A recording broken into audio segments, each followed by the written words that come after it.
ബഹൂതരം അസംഖ്യം വയറുകൾ, അതുപോലെ ബഹുദംഷ്ട്രാകരാളം, അനവധി ദംഷ്ട്രകൾ, പല്ലുകൾ.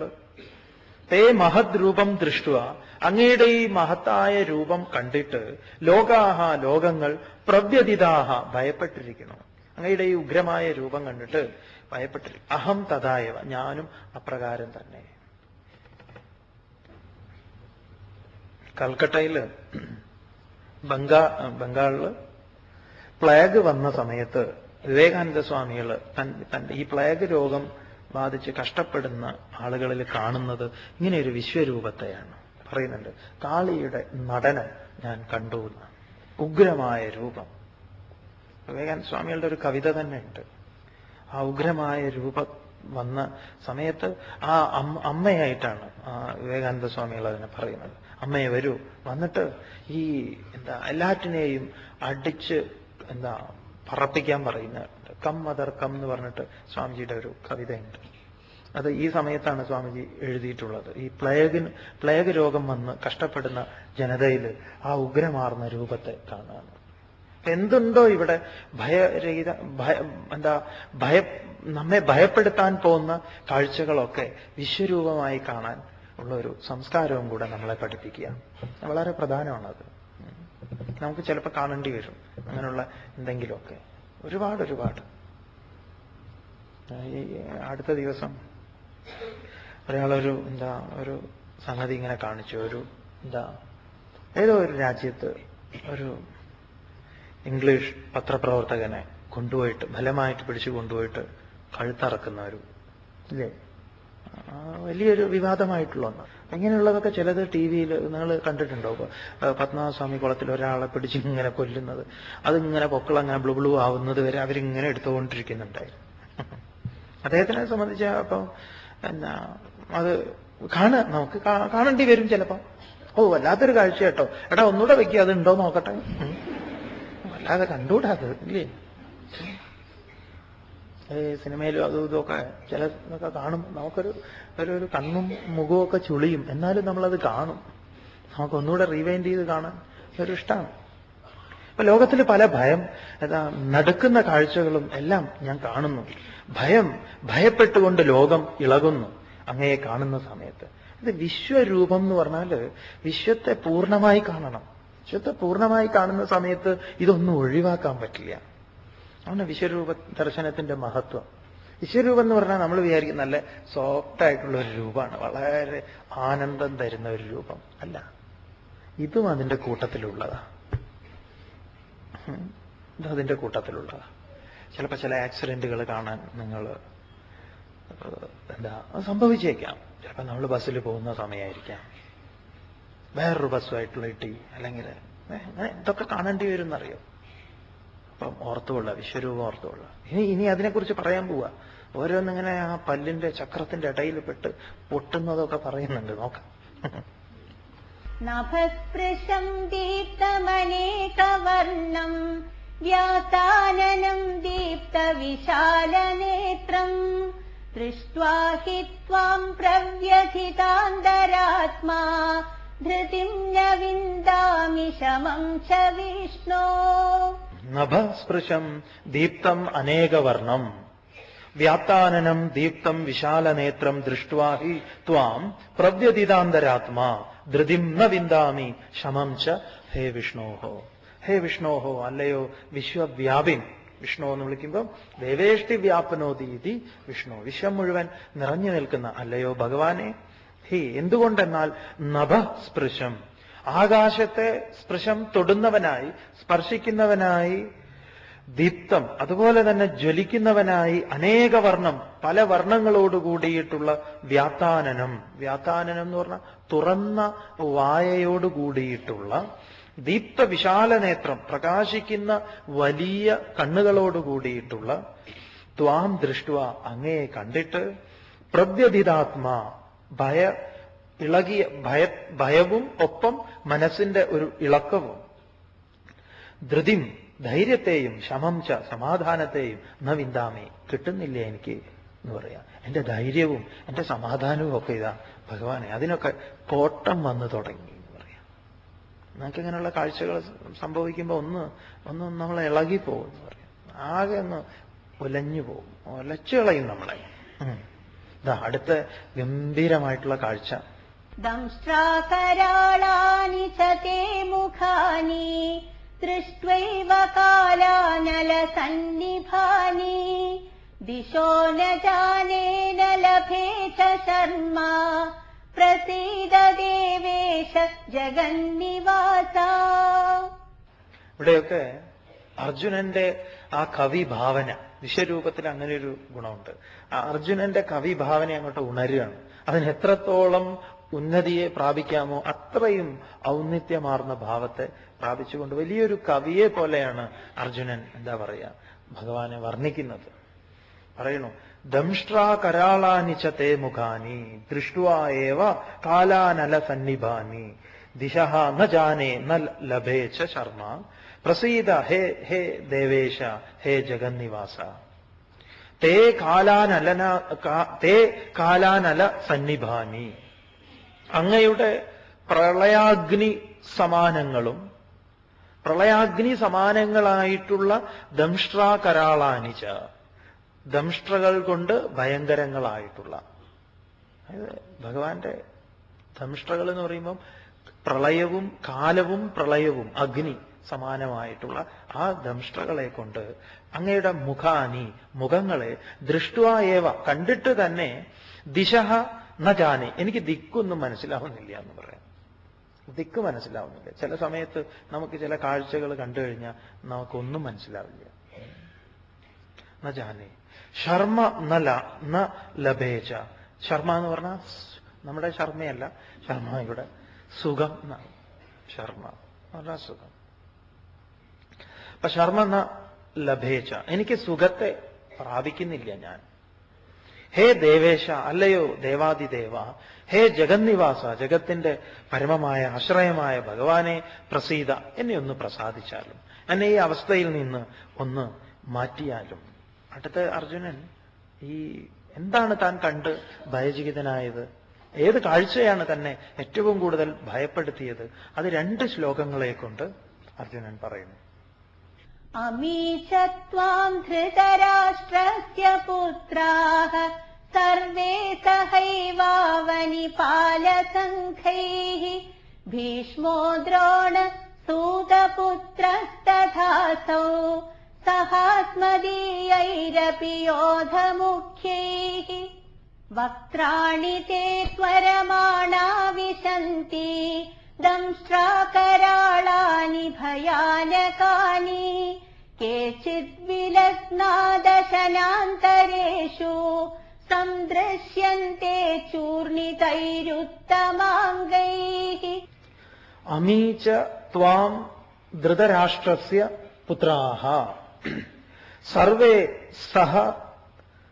സഹ ഏവ അവനിപാലസംഘൈഃ ഭീഷ്മഃ ദ്രോണഃ സൂതപുത്രഃ തഥാ അസൗ സഹ അസ്മദീയൈഃ അപി യോദ്ധമുഖ്യൈഃ വക്ത്രാണി തേ ത്വരമാണാ വിശന്തി ദംഷ്ട്രകരാളാനി ഭയാനകാനി കേചിത് വിലഗ്നാഃ ദശനാന്തരേഷു സംദൃശ്യന്തെ ചൂർണിതൈഃ ഉത്തമാംഗൈഃ.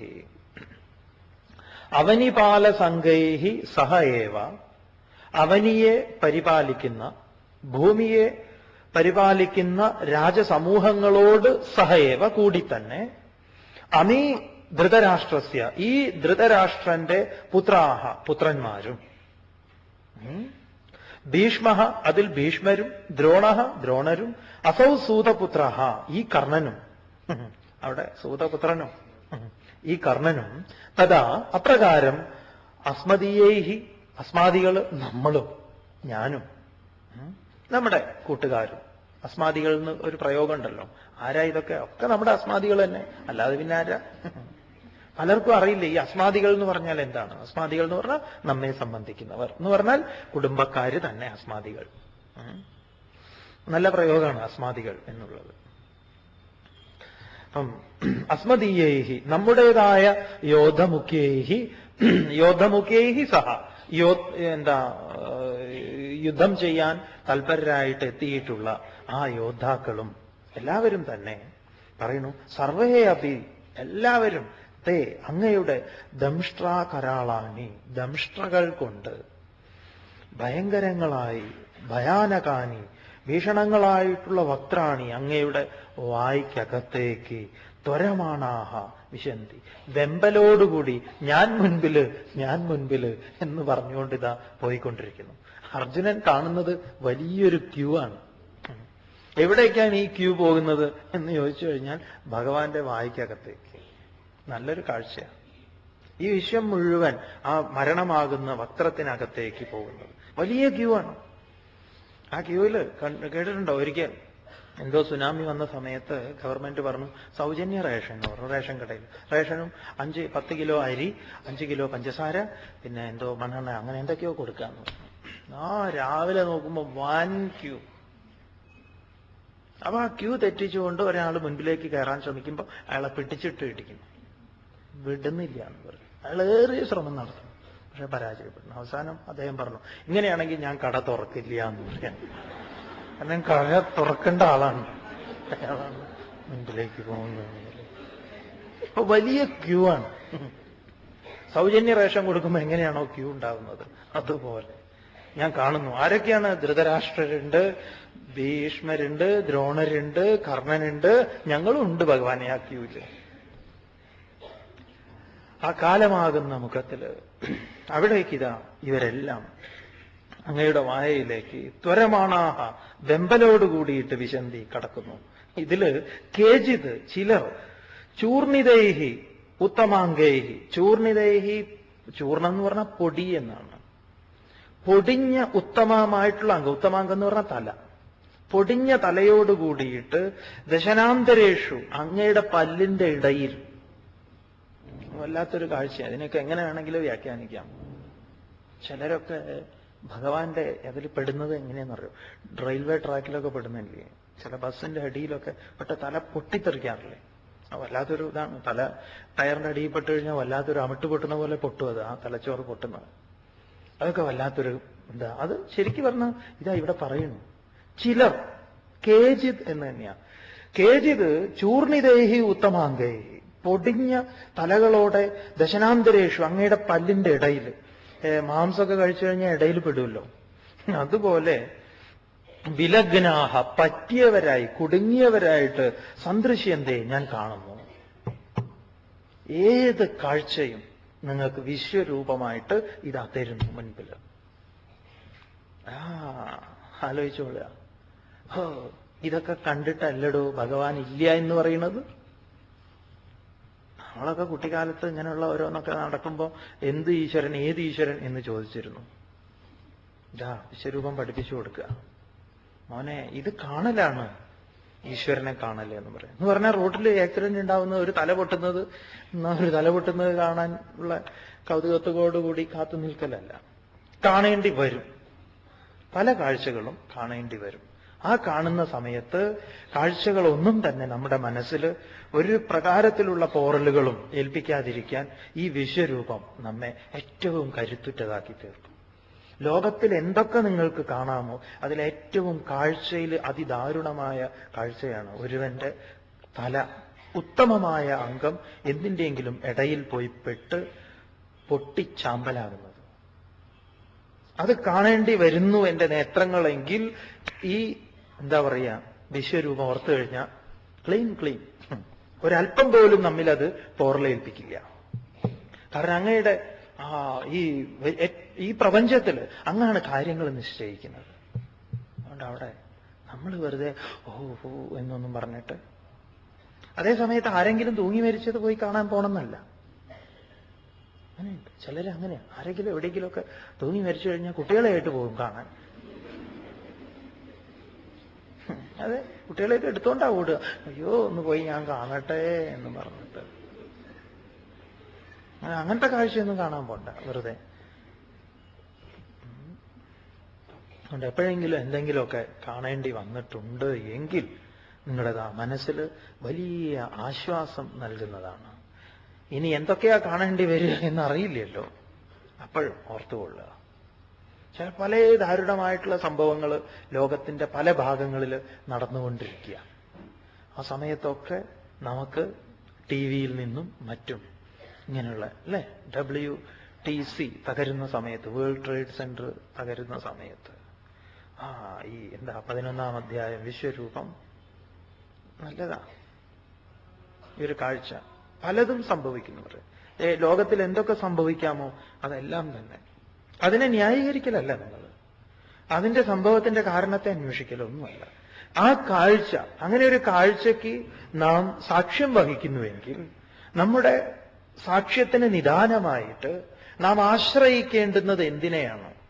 ഏത് പ്ലാറ്റ്ഫോമിൽ നിന്നിട്ടാണ് നമ്മളത് നോക്കിക്കാണേണ്ടത്? അവിടെ പറയുന്നു വിശ്വരൂപം. തുടർന്ന് യഥാ നദീനാം ബഹവോ ഭുവേഗാഃ സമുദ്രമേവാഭിമുഖാ ദ്രവന്തി തഥാ തവാമീ നരലോകവീരാഃ വിശന്തി വക്ത്രാണ്യഭിവിജ്വലന്തി. ഏത് പ്രകാരത്തിലാണോ ഭഗവൻ സമുദ്രത്തിലേക്ക് എത്തിച്ചേരാൻ വേണ്ടി അതിവേഗത്തോടു കൂടിയിട്ട് അത് ദ്രവന്തി പായുന്നത്, ഓടുന്നത്, തഥാ അത് പ്രകാരം അമീ നരലോക വീരാഹ ഈ നരലോക വീരന്മാർ അഭിവിജ്വലന്തി ഏറ്റവും ജ്വലിക്കുന്ന തവ വക്ത്രാണി അങ്ങയുടെ വായ്ക്കകത്തേക്ക് വിശന്തി പ്രവേശിക്കുന്നു. കത്തിച്ചു വെച്ച വിളക്ക് പോലെ എപ്രകാരമാണോ ആ വിളക്കിലേക്ക് ഈയാമ്പാറ്റകൾ വന്ന് വീഴുന്നത്, അതുപോലെ നരവീരന്മാർ എന്ന് പറയുമ്പം ഈ നാടിനെ ഭരിച്ച മുഖ്യന്മാർ എല്ലാവരും തന്നെ ഇതാ വന്നുകൊണ്ടിരിക്കുന്നു. എപ്രകാരം നദി സമുദ്രത്തിലേക്ക് പ്രവേശിക്കുന്നുവോ അതുപോലെ. നിങ്ങൾ വിചാരിച്ചേക്കരുത് വിശ്വരൂപം ദർശനം എന്ന് പറഞ്ഞ ഏതെങ്കിലും സന്തോഷപ്രദമായിട്ടുള്ള ദർശനമെന്ന്. എല്ലാറ്റിനെയും സ്വീകരിക്കില്ല, ഒന്നൊഴിയാതെ. ഓരോന്ന് വരുന്ന സമയത്തും പൂ വിരിയുന്ന സന്തോഷത്തോടുകൂടി അതിദാരുണമായ സംഭവങ്ങളെയും കൂടെ കാണുക. അതുകൊണ്ടാണ് പത്മപത്രം, കമലാക്ഷനായിരിക്കണം അതിന്. അങ്ങനെ വേണം നോക്കാൻ. തുടർന്ന് യഥാ പ്രദീപ്തം ജ്വലനം പതംഗാഃ വിശന്തി നാശായ സമൃദ്ധവേഗാഃ തഥൈവ നാശായ വിശന്തി ലോകാഃ തവാപി വക്ത്രാണി സമൃദ്ധവേഗാഃ. അർജുനൻ ഭഗവാന്റെ മുൻപിൽ വെക്കുന്നു. ഇതുപോലെ ഈ അമ്പാറ്റകൾ വന്ന് എങ്ങനെയാണോ അഗ്നിയിലേക്ക് വീഴുന്നത് അതുപോലെ ഈ ലോകം അങ്ങയുടെ ആ അഗ്നിയിൽ വന്ന് വീണുകൊണ്ടിരിക്കണു. ഈ വിശ്വരൂപ ദർശനം ഇതിനുള്ള കരുത്ത് നമുക്ക് തരണം. ഏത് കാഴ്ചയും നമുക്ക് പല ദാരുണമായിട്ടുള്ള സംഭവങ്ങളും നമ്മുടെയൊക്കെ ജീവിതത്തിൽ, ചിലപ്പോൾ നിങ്ങളുടെയൊക്കെ ജീവിതത്തിൽ വന്നിട്ടുണ്ടാകാം. ചിലപ്പോൾ നിങ്ങൾക്ക് നേരിട്ട് കാണാൻ പറ്റാത്തത്, നിങ്ങളുടെ വളരെ വേണ്ടപ്പെട്ടവരുടെ വേർപാട് ചിലപ്പോൾ നേരിട്ട് നിങ്ങൾ കണ്ടിട്ടുണ്ടാവില്ല. ആക്സിഡന്റ് ആയിരിക്കാം, ചിലപ്പോൾ ഹൈവേയിലായിരിക്കാം, വേറെ വല്ല വാഹനങ്ങൾ കൂട്ടിയിടിച്ച് തകർന്നതായിരിക്കാം, അങ്ങനെ പലതുമായിരിക്കാം. ഇനി കണ്ടത്, നിങ്ങൾ മറ്റുള്ളവരുടെ കണ്ടത്, നിങ്ങളുടെ സ്വന്തക്കാരുടേത് കേട്ടത് എല്ലാം ഈ ഒരു വിശ്വത്തെ മുഴുവൻ എടുക്കുന്ന സമയത്ത് നമുക്ക് ഈ കർമ്മചലനങ്ങൾ മുഴുവൻ എവിടെയാണ് നടക്കുന്നത് എന്നുള്ളത് അറിയാൻ സാധിക്കണം. അതിനുള്ള കരുത്താണ് ഭഗവാൻ വിശ്വരൂപ ദർശനത്തിലൂടെ തരുന്നത് എന്ന് പറയാം. ഈ ഒരു ഭാവത്തോടുകൂടി അതിനെ സ്വീകരിക്കുക. വരുന്ന ഭാഗങ്ങൾ ശ്രദ്ധേയങ്ങളായിട്ടുള്ള അർജുനന്റെ കാഴ്ചപ്പാടിനെ ഭഗവാന്റെ മുൻപിൽ അവതരിപ്പിക്കുന്നതാണ്. വരും ദിവസത്തിൽ നമുക്കതിനെ കാണാം. വിശ്വരൂപ ദർശന യോഗത്തില് ഭഗവാൻ തന്റെ സത്തയെ പൂർണ്ണമായി അർജുനന്റെ മുൻപിൽ അവതരിപ്പിക്കുന്നു എന്ന് പറയാം. ഒന്നൊഴിയാതെ അർജുനൻ അതിനെ പൂർണ്ണമായി ഉൾക്കൊള്ളുകയും അല്ലെങ്കിൽ അതിനെ കാണുകയും ചെയ്യുന്നു എന്ന് പറയാം. താൻ എന്താണോ കണ്ടത് അത് ഭഗവാന്റെ മുൻപിൽ അവതരിപ്പിക്കുന്നു. ഇതൊരു വലിയൊരു കാഴ്ചയാണ് എന്ന് പറയാം. ഭഗവാൻ ഇവിടെ ചെയ്തത് ഒരു ശരിയായ ഗുരുവിന്റെ പൂർണ്ണമായ ഭാവത്തെ ഉൾക്കൊണ്ടുകൊണ്ട് ഒരു ജനാലയ്ക്കകത്തുകൂടെ ആകാശത്തെ നമുക്ക് കാണിച്ചു കൊടുക്കാം. ഇവിടെ കൃഷ്ണൻ ചെയ്തത് നേരെ കൊണ്ടുവന്നിട്ട് മാനത്തേക്ക് നോക്കിക്കോളാനാ പറഞ്ഞത്. ഒരല്പം പോലും ഒരു അഴിയുടെ പോലും എന്താ പറയാ തടസ്സമില്ലാതെ നേരിട്ടുള്ളൊരു എന്താ പറയാ തുറന്ന കാഴ്ച. ഈ കാഴ്ചയാണ് അർജുനന് എന്താ അത്ഭുതം ഭയവും ഉണ്ടാക്കിയത്. ഈ കാഴ്ചയിൽ എല്ലാ വൈരുദ്ധ്യങ്ങളും അർജുനൻ കാണുന്നു. എല്ലാ വൈരുദ്ധ്യങ്ങളെയും കോർത്തിണക്കുകയാണ് ഇവിടെ എന്ന് പറയുക. കാരണം എന്തൊക്കെയാ കാണുന്നത്? പറയുന്നു, ഉത്തമമായിട്ടുള്ള അംഗം, അതായത് ശിരസ് അങ്ങയുടെ വായിൽ പെട്ട് എന്താ പറയാ പൊടിഞ്ഞു പോകുന്നു എന്ന് പറയാം.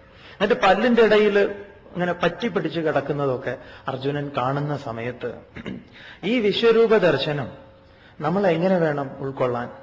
ഈ വിശ്വരൂപ ദർശനം ഏത് പ്രകാരത്തിലുള്ള കരുത്താണ് നമുക്ക് പ്രദാനം ചെയ്യുന്നത്? നമ്മളും ഇങ്ങനെ പല കാഴ്ചകളും കാണുന്നില്ലേ എന്നാണ് അല്ലേ? നേരിട്ടും അല്ലാതെയും ഒക്കെ. നിങ്ങളൊന്ന് കാഷ്വാലിറ്റി പോയി നോക്കൂ, കാണാം.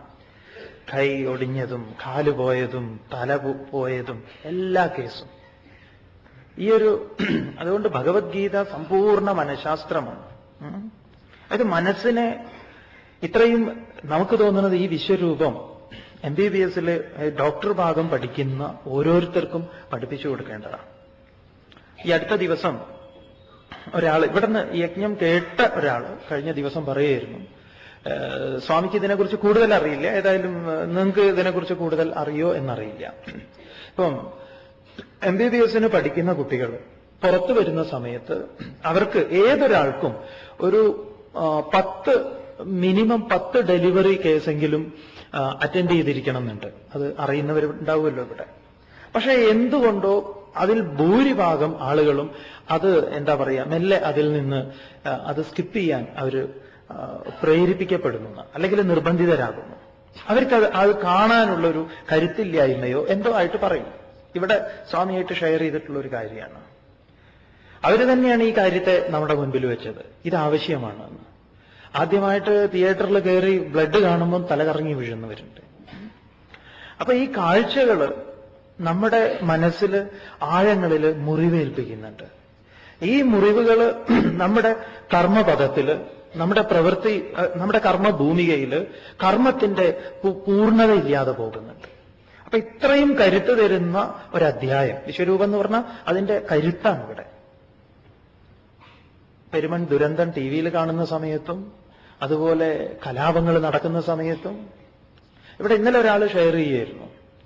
എന്താണ്, നമ്മുടെ മുൻ പ്രധാനമന്ത്രി ഇന്ദിരാഗാന്ധി വെടിയേറ്റ് മരിച്ച സമയത്ത് അവിടെ നിന്ന് ഇങ്ങോട്ടേക്ക് വരേണ്ടി വന്ന സമയത്ത് നമുക്കറിയാം, കോഴിക്കോട് ഒരു സർദാർജിയെ കോഴിക്കോട് റെയിൽവേ സ്റ്റേഷനിൽ വെച്ചിട്ട് പോലീസ് മുഴുവൻ സംരക്ഷണം കൊടുത്തുകൊണ്ട് അദ്ദേഹത്തിനെ കൊണ്ടുപോകുന്നത്.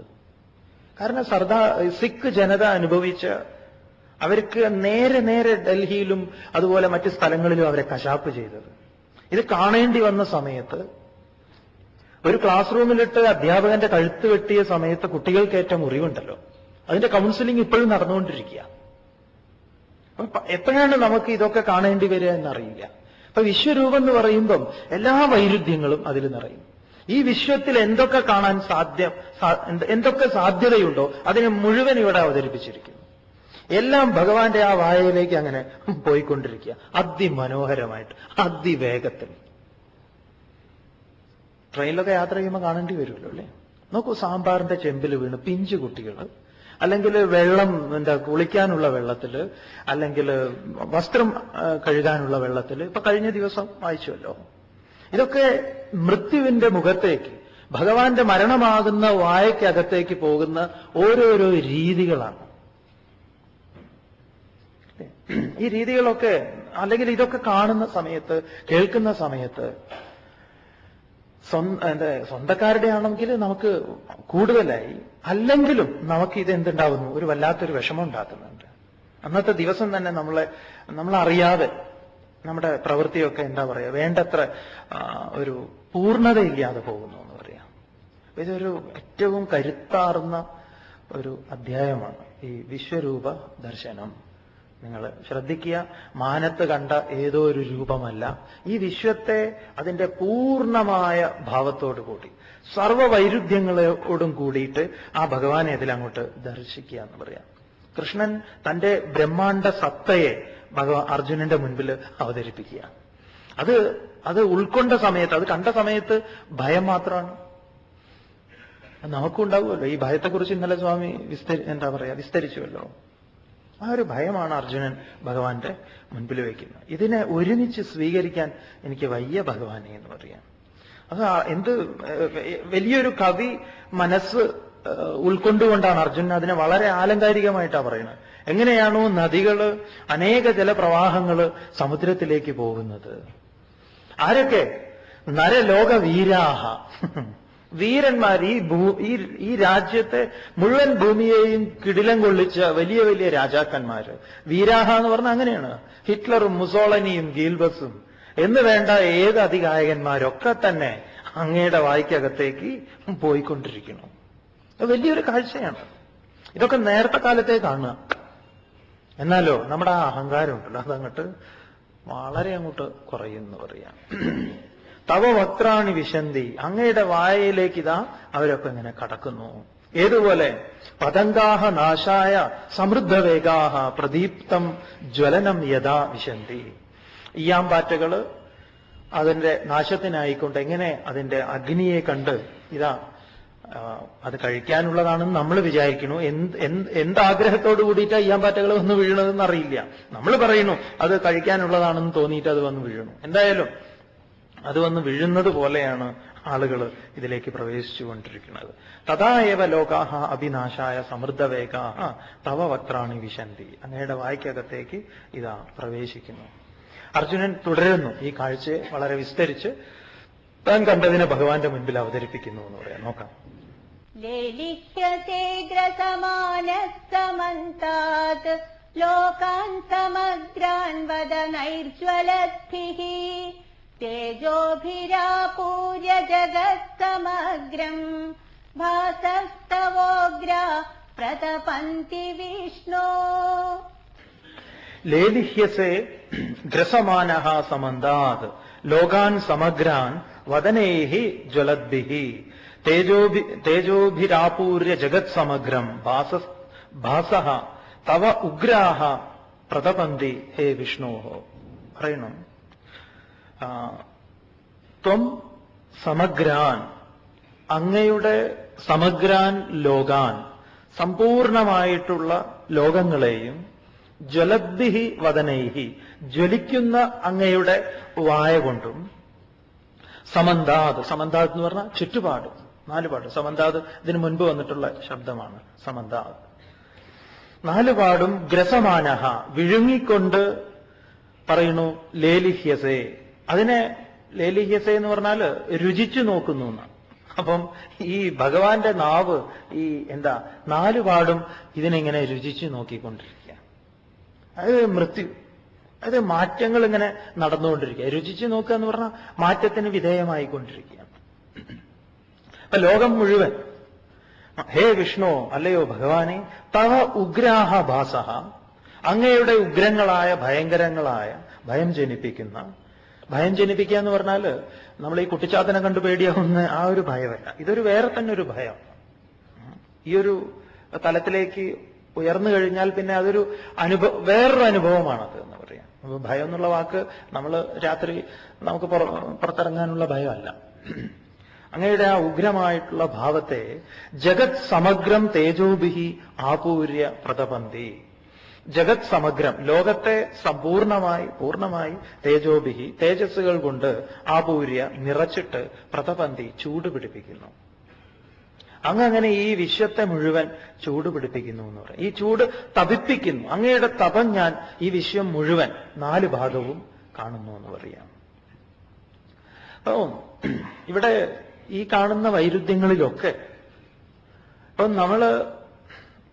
നമ്മൾ ഇതുവരെ കണ്ടിട്ടുള്ളതെല്ലാം തന്നെ ഇവിടെ ഈ വിശ്വരൂപത്തിൽ നമ്മൾ കാണുന്ന ഒരു വേറിട്ടൊരു കാഴ്ച, സൗന്ദര്യം എന്നുള്ള നിലയിൽ തന്നെ അതുപോലെ വൈരൂപ്യത്തെയും സൗന്ദര്യമാക്കി മാറ്റാം. അതാണ് ഇതിന്റെ ഒരു വലിയ ഗുട്ടൻസ്. നമുക്ക് ഇതുവരെ അത് സാധിച്ചിട്ടില്ല എന്ന് പറയാം.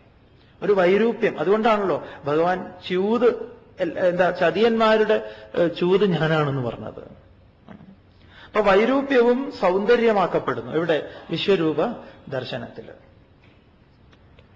അപ്പൊ നമ്മൾ കാണുന്ന എല്ലാ കാഴ്ചകളിലും ഈ ഒരു അർജുനൻ കണ്ട വിശ്വരൂപം കണ്ടേക്കണം, ഓർത്തു വെച്ചേക്കണം. പത്രങ്ങളൊക്കെ എടുക്കുമ്പം ഇപ്പൊ പലരും പറയുന്ന ഒരു കാര്യം ഇതാണ്, രാവിലെ പത്രം തുറക്കാൻ വയ്യാന്ന്. എന്താ തുറന്നാ കാണുകയെന്നറിയില്ല. ചിലപ്പോൾ ആരുടെ നെഞ്ചത്താ കത്തി കയറി നിൽക്കുന്നത് എല്ലാം ഉണ്ടാവും. കത്തി എടുത്ത സ്ഥലം, ചിലപ്പം ഈ പത്രക്കാരിങ്ങനെ ഹെയറോ മാർക്ക് ചെയ്യും. കത്തി എടുത്ത ഷെൽഫ്, അവിടുന്ന് പോയ ദൂരം, പിന്നെ കത്തി ഇറങ്ങിയത്, പിന്നെ കത്തി ഓപ്പറേറ്റ് ചെയ്ത് എടുത്തത് എല്ലാം ഉണ്ടാവും എന്ന് പറയാം. ഇതൊക്കെ കാണുന്ന സമയത്ത് ഇത് ഓർക്കുക എന്ന് പറയാം. എല്ലാറ്റിന്റെയും സമന്വയം അർജുനൻ ഇവിടെ കാണുന്നു. സത്തയും അസത്തയും, അതുപോലെ ദീർഘവും ഹ്രസ്വവും ഉയർച്ചയും താഴ്ചയും എല്ലാം തന്നെ ഇവിടെ സമന്വയിക്കുക എന്ന് പറയാം. ഒന്നിൽ നിന്നും ഭഗവാൻ, ഇവിടെ വിശ്വരൂപത്തിൽ ഒന്നിൽ നിന്നും ഭഗവാൻ വിട്ടുനിൽക്കുന്നില്ല. വിശ്വരൂപം എന്ന് പറഞ്ഞാൽ അതാണ്, വിശ്വരൂപനായി നിലകൊള്ളുകയാണ്. ഒരു പ്രകാരത്തിൽ നിങ്ങൾക്ക് എന്താ പറയാ അതിർത്തി വരയ്ക്കാൻ പറ്റില്ല. വിശ്വരൂപത്തിൽ കൃഷ്ണനെ സമ്പൂർണമായി ഉൾക്കൊണ്ടേ മതിയാകും. എല്ലാ വിഭജനങ്ങളും മാറ്റിവെച്ചുകൊണ്ട് ഇത്തരത്തിലൊരു സമ്പൂർണത നമ്മൾ വേറെ എവിടെയും കാണൂല്ല എന്ന് പറയാം. അതുകൊണ്ട് ഇതൊരു സിംഫണിയാണ് ഭഗവാന്റെ. ബീഥോവന്റെ സിംഫണിയൊക്കെ കേട്ടിട്ടില്ല. എല്ലാം കൂട്ടിച്ചേർത്തുകൊണ്ടുള്ളത്, അതാണ് ഇവിടെ ഭഗവാൻ അവതരിപ്പിക്കുന്നത് എന്ന് പറയാം. ഇതാണ് നമ്മൾ ഇതിൽ കണ്ടുകൊണ്ടിരിക്കുന്നത്. നോക്കാം. ആഖ്യാഹി മേ കോ ഭവാനുഗ്രരൂപഃ നമോസ്തു തേ ദേവവര പ്രസീദ വിജ്ഞാതുമിച്ഛാമി ഭവന്തമാദ്യം നഹി പ്രജാനാമി തവ പ്രവൃത്തിം. ഭഗവാൻ അർജുനനോട് ഒരു അപേക്ഷ നടത്തുകയാണ്. പറയുന്നു, ആഖ്യാഹി മേ കോ കഹ ഭവാൻ ഉഗ്രരൂപഃ നമോസ്തുതേ ദേവവര പ്രസീദ വിജ്ഞാതും ഇച്ഛാമി ഭവന്തം ആദ്യം നഹി പ്രജാനാമി തവ പ്രവൃത്തിം. പറയുന്നു, ഹേ ദേവവര, അല്ലയോ ദേവശ്രേഷ്ഠ, വരേണ്യനായിട്ടുള്ള അല്ലയോ ഭഗവാനെ, തേ നമഃ അസ്തു, അങ്ങേക്ക് നമസ്കാരം. ഇത് കണ്ടു കഴിഞ്ഞാൽ നമ്മുടെ ഭാവം ഇതായിരിക്കണം. ഏതെങ്കിലും പെടയുന്ന ജീവനോട് നേർക്ക് കൈകൂപ്പണ്ട, ഉള്ളിൽ പറഞ്ഞേക്കുക. ഏത് ദാരുണമായ കാഴ്ചയാവട്ടെ, ഉള്ളിൽ ഇതാണ് വരേണ്ടത്. എന്താണ്?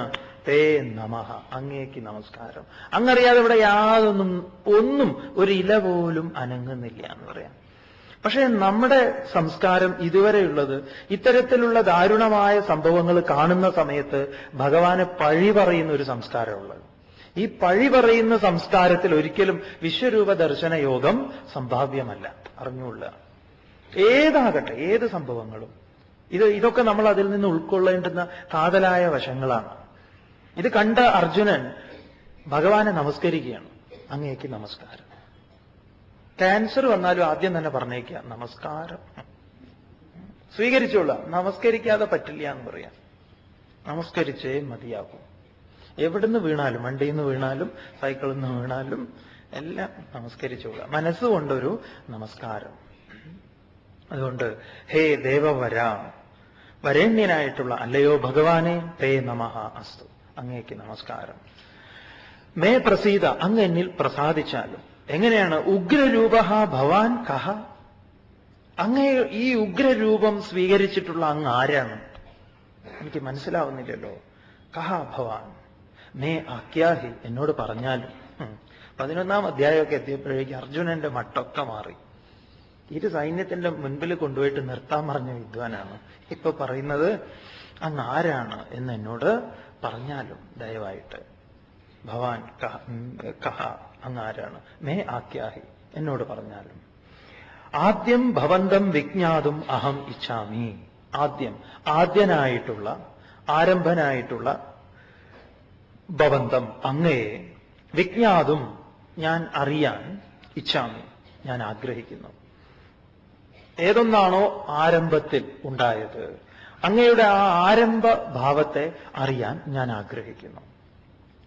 തവ പ്രവൃത്തിം, അങ്ങയുടെ പ്രവൃത്തിയെ നഹി പ്രജാനാമി, ഞാൻ അറിയുന്നില്ല, എനിക്ക് മനസ്സിലാകുന്നില്ല അങ്ങയുടെ പ്രവൃത്തി.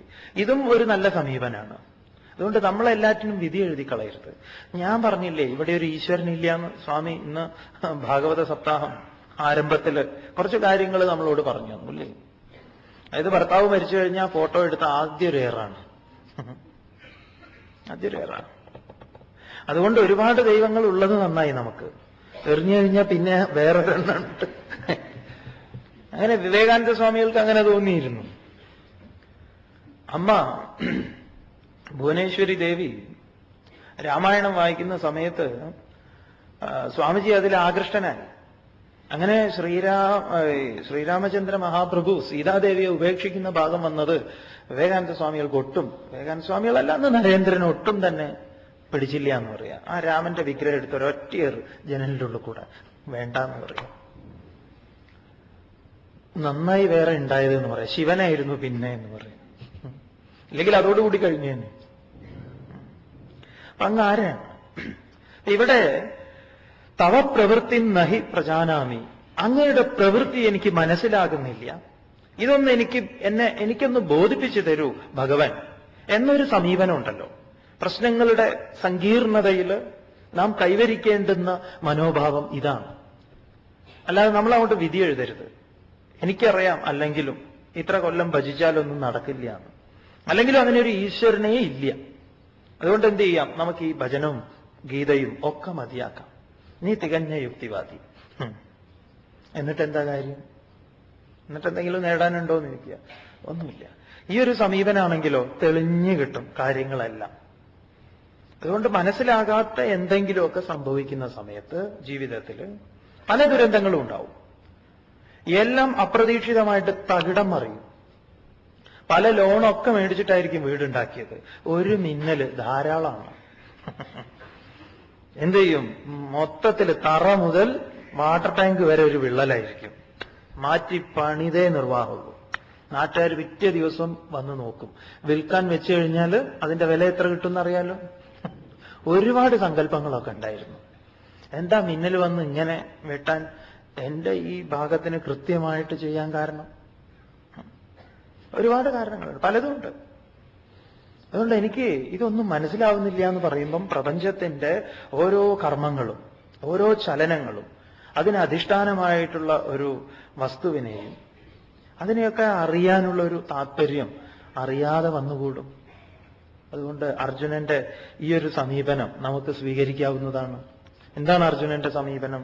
എനിക്ക് മനസ്സിലാകുന്നില്ല, അതുകൊണ്ട് ഞാൻ അങ്ങയെ അറിയാൻ ആഗ്രഹിക്കുന്നു. അങ്ങയുടെ പ്രവൃത്തികൾ എനിക്ക് മനസ്സിലാകുന്നില്ല, അതുകൊണ്ട് അതൊന്ന് എനിക്ക് ബോധിപ്പിച്ചു തന്നാലും. അങ്ങ് ആരാണ്? ഭഗവാൻ ആരാണ് ഞാൻ എന്ന് പറയാം. കേട്ടോളൂ, ആരാണ് ഭഗവാൻ? ശ്രീഭഗവാനുവാച കാലോസ്മി ലോകക്ഷയകൃത് പ്രവൃദ്ധഃ ലോകാൻ സമാഹർത്തുമിഹ പ്രവൃത്തഃ ഹൃദേപി ത്വാം ന ഭവിഷ്യന്തി സർവേ യേവ സ്ഥിതാ പ്രത്യനീകേഷു യോധാഃ. കാലഃ അസ്മി ലോകക്ഷയകൃത് പ്രവൃദ്ധഃ ലോകാൻ സമാഹർത്തും ഇഹ പ്രവൃത്തഃ ഹൃദേ അപി ത്വാം ന ഭവിഷ്യന്തി സർവേ യേ അവസ്ഥിതാഃ പ്രത്യനീകേഷു യോദ്ധാഃ. പറയുന്നു ഭഗവാൻ, ആരാണ് ഞാനെന്നല്ലേ നീ ചോദിച്ചത്? ഞാൻ ആരാണ് എന്ന് ആദ്യം തന്നെ ഞാൻ പറയാം. അഹം ലോകക്ഷയകൃത്, ഞാൻ ലോകത്തിന്, അതായത് ലോകത്തിന്റെ നാശനം ചെയ്യുന്നവനാണെന്ന് പറയാം. ലോകത്തിന്റെ നാശനം എന്ന് പറഞ്ഞാൽ ലോകത്തിന് നിലനിൽക്കണമെങ്കിൽ ഈ പ്രക്രിയ എന്താ പറയാ, തുടർന്ന് നടന്നുകൊണ്ടിരിക്കണം. അനുസ്യൂതം, മാറ്റം. അതുകൊണ്ട് അഹം ലോകക്ഷയകൃത്, ലോകത്തിന് നാശനം ചെയ്യുന്നവനാണ് ഞാൻ. വിനോബാജി പറയും, ക്ഷേത്രം പോലെ ക്ഷേത്രത്തോട് ഏതൊരു മനോഭാവം വേണോ അതേ മനോഭാവം നമുക്ക് ശ്മശാനത്തോടും വേണമെന്ന്. കാരണം അവിടെയാണ് ഈ പ്രോസസ്സിംഗ് നടക്കുന്നത്, ഈ പ്രക്രിയ നടക്കുന്നത്. മാറ്റം. നമ്മുടെ ഗ്രാമത്തെ സുന്ദരമാക്കുന്നത് ആ കേന്ദ്രം അവിടെ ഉള്ളത് കൊണ്ട് എന്നാണ്. അതുകൊണ്ട് വിനോബാജിയുടെ അഭിപ്രായത്തില് ശ്മശാനം പട്ടണത്തിന്റെ നടുക്ക് വേണമെന്നാണ്. എന്താണ്? ദിവസവും ഇത് കാണണം എന്നാണ് ഈ പ്രക്രിയ. പക്ഷെ നമ്മൾ അതിനെ വളരെ ദൂരത്ത് കൊണ്ടുപോയി വെക്കും, ആരും കാണാത്തടത്ത്. മരണത്തെയും നമ്മൾ അങ്ങനെ ഒതുക്കി വെച്ചിരിക്കുക ഒരു മൂലയിൽ. അത് കേന്ദ്രമായിട്ട് നിൽക്കുകയാണെങ്കിൽ പ്രശ്നങ്ങളൊക്കെ കുറച്ചുകൂടെ ഭംഗിയായിട്ട് നടക്കും. അതുകൊണ്ട് ഞാൻ ആരെന്ന് ആദ്യം പറയുന്നു. ആരാണ്? ലോകനാശനം ചെയ്യുന്ന പ്രവൃദ്ധഃ കാലഃ അസ്മി, ഞാൻ കാലനാകുന്നു. പറയുന്നു ഭഗവാൻ. ആരാണ് ഞാനെന്നല്ലേ നീ ചോദിച്ചത്? ഇതാ ഞാൻ ആരാണ് എന്ന് ആദ്യം തന്നെ ഞാൻ പറയാം. അഹം ലോകക്ഷയകൃത്. ഞാൻ ലോകത്തിന്, അതായത് ലോകത്തിന്റെ നാശനം ചെയ്യുന്നവനാണെന്ന് പറയാം. ലോകത്തിന്റെ നാശനം എന്ന് പറഞ്ഞാൽ ലോകത്തിന് നിലനിൽക്കണമെങ്കിൽ ഈ പ്രക്രിയ എന്താ പറയാ, തുടർന്ന് നടന്നുകൊണ്ടിരിക്കണം. അനുസ്യൂതം, മാറ്റം. അതുകൊണ്ട് അഹം ലോകക്ഷയകൃത്, ലോകത്തിന് നാശനം ചെയ്യുന്നവനാണ് ഞാൻ. വിനോബാജി പറയും, ക്ഷേത്രം പോലെ, ക്ഷേത്രത്തോട് ഏതൊരു മനോഭാവം വേണോ അതേ മനോഭാവം നമുക്ക് ശ്മശാനത്തോടും വേണമെന്ന. കാരണം അവിടെയാണ് ഈ പ്രോസസ്സിംഗ് നടക്കുന്നത്, ഈ പ്രക്രിയ നടക്കുന്നത്.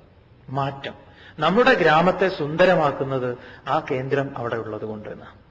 അതുകൊണ്ട് വിനോബാജിയുടെ അഭിപ്രായത്തിൽ ശ്മശാനം പട്ടണത്തിന്റെ നടുക്ക് വേണമെന്നാണ്. എന്താണ്? ദിവസവും ഇത് കാണണം എന്നാണ് ഈ പ്രക്രിയ. പക്ഷെ നമ്മൾ അതിനെ വളരെ ദൂരത്ത് കൊണ്ടുപോയി വെക്കും, ആരും കാണാത്തടത്ത്. മരണത്തെയും നമ്മൾ അങ്ങനെയാണ് ഒതുക്കി വെച്ചിരിക്കുക ഒരു മൂലയിൽ. അത് കേന്ദ്രമായിട്ട് നിൽക്കുകയാണെങ്കിൽ പ്രശ്നങ്ങളൊക്കെ കുറച്ചുകൂടെ ഭംഗിയായിട്ട് നടക്കും. അതുകൊണ്ട് ഞാൻ ആരെന്ന് ആദ്യം പറയുന്നു. ആരാണ്? ലോകനാശനം ചെയ്യുന്ന പ്രവൃദ്ധ കാലഹ അസ്മി. ഞാൻ കാലനാകുന്നു. ഞാൻ അർജുന കാലയവനന്റെ മുൻപിൽ ഓടിയവനാണ് എന്ന് പറയാം. ഞാൻ ആരാണ്? അവന്റെയും മുൻപിലുള്ളവനാണ്. അഹം കാലഹ അസ്മി. ഞാൻ കാലമാണ്. ലോകാൻ സമാഹർത്തും. ലോകങ്ങളെ സംഹരിക്കാൻ എന്ത് ചെയ്തിരിക്കുന്നു? ഇഹ ഇവിടെ പ്രവൃത്തം. ഞാൻ പ്രവർത്തിച്ചുകൊണ്ടിരിക്കുന്നു. എല്ലാ അനുഭവങ്ങളെയും, ലോകം എന്ന് പറഞ്ഞാൽ അനുഭവം എന്നാണ്. ലോക്യതേ ഭുജ്യതേ ഇതി ലോകഃ. എല്ലാ അനുഭവങ്ങളെയും മാറ്റിക്കൊണ്ട് ഞാൻ ഇങ്ങനെ കാലനായിട്ട് പ്രവർത്തിക്കുന്നു. പ്രത്യനീകേഷു എന്ന് പറഞ്ഞാൽ സേനകൾ തോറും, ഈ സൈന്യങ്ങൾ തോറും യേ യോദ്ധാഹ, ഏതെല്ലാം യോദ്ധാക്കളുണ്ടോ, അവസ്ഥിതാഹ, ആരൊക്കെയാണോ നിലനിൽക്കുന്നത്, അർജുന തേ സർവേ, അവരൊക്കെ തന്നെ ത്വാം ഋതേ അപി ന ഭവിഷ്യന്തി, നിന്നെ കൂടാതെ നീ ചെയ്യുന്നില്ല എങ്കിലും അവരൊന്നും ന ഭവിഷ്യന്തി എന്ന് പറയാം, ജീവിച്ചിരിക്കില്ല. നിന്റെ ആവശ്യമൊന്നുമില്ല. നിന്റെ ഔദാര്യത്തിലൊന്നുമല്ല ഇപ്പൊ അവരിവിടെ നിലനിൽക്കുന്നത്. നിനക്ക് അങ്ങനെ ഒരു തോന്നലുണ്ടായിരുന്നുവല്ലോ. അതായത് ഭഗവത്ഗീത ആദ്യം മുതൽ കേട്ട നമ്മള് 1-ാം അധ്യായത്തില് 45-ാമത്തെയും 46-ാമത്തെയും ശ്ലോകം ഒന്ന് മറച്ചു വെക്കുന്നത് നല്ലതാണ്. 1-ാം അധ്യായത്തില് 45-ാമത്തെ ശ്ലോകത്തില് അർജുനൻ ഭഗവാനോടൊരു ചോദ്യം ചോദിക്കുന്നു. അഹോബത മഹത്പാപം കർത്തും വ്യവസിതാവയം യദ്രാജ്യ സുഖലോഭേന ഹന്തും സ്വജനമുദ്യതാഹ യതിമാം അപ്രതീകാരം അശസ്ത്രം ശസ്ത്രപാണയ ധാർത്തരാഷ്ട്രരണേഹന്യു തന്മേ ക്ഷേമതരം ഭവേത്. അർജുനൻ പറഞ്ഞിട്ടുണ്ട്, അയ്യോ ഭഗവാനെ, ഇതിലും വലിയ ഒരു കൊടുങ്കൈ ചെയ്യാനില്ല. ഞാനിതാ ഇപ്പൊ ഇങ്ങനെ ഇവരെ കൊല്ലാൻ വന്നു നിൽക്കുന്നത്. അതുകൊണ്ട് അർജുനൻ മുഴുവൻ ഉത്തരവാദിത്തം ഏറ്റെടുത്തിരിക്കുക 1-ാം അധ്യായത്തില്. ഇവിടെയാണ് ഭഗവാൻ 11-ാം അധ്യായത്തില് ഇവിടെ അർജുനനോട് പറയുന്നു, അർജുന, നിന്നെ കൂടാതെ തന്നെ എന്താണ് ഇതൊക്കെ നീ യുദ്ധമാകുന്ന വിഷയത്തിൽ പ്രവേശിച്ചാലും പ്രവേശിച്ചിട്ടില്ലെങ്കിലും ഇവരുടെ കാര്യം ഞാനാണ് നോക്കുന്നത് എന്ന് പറയാം.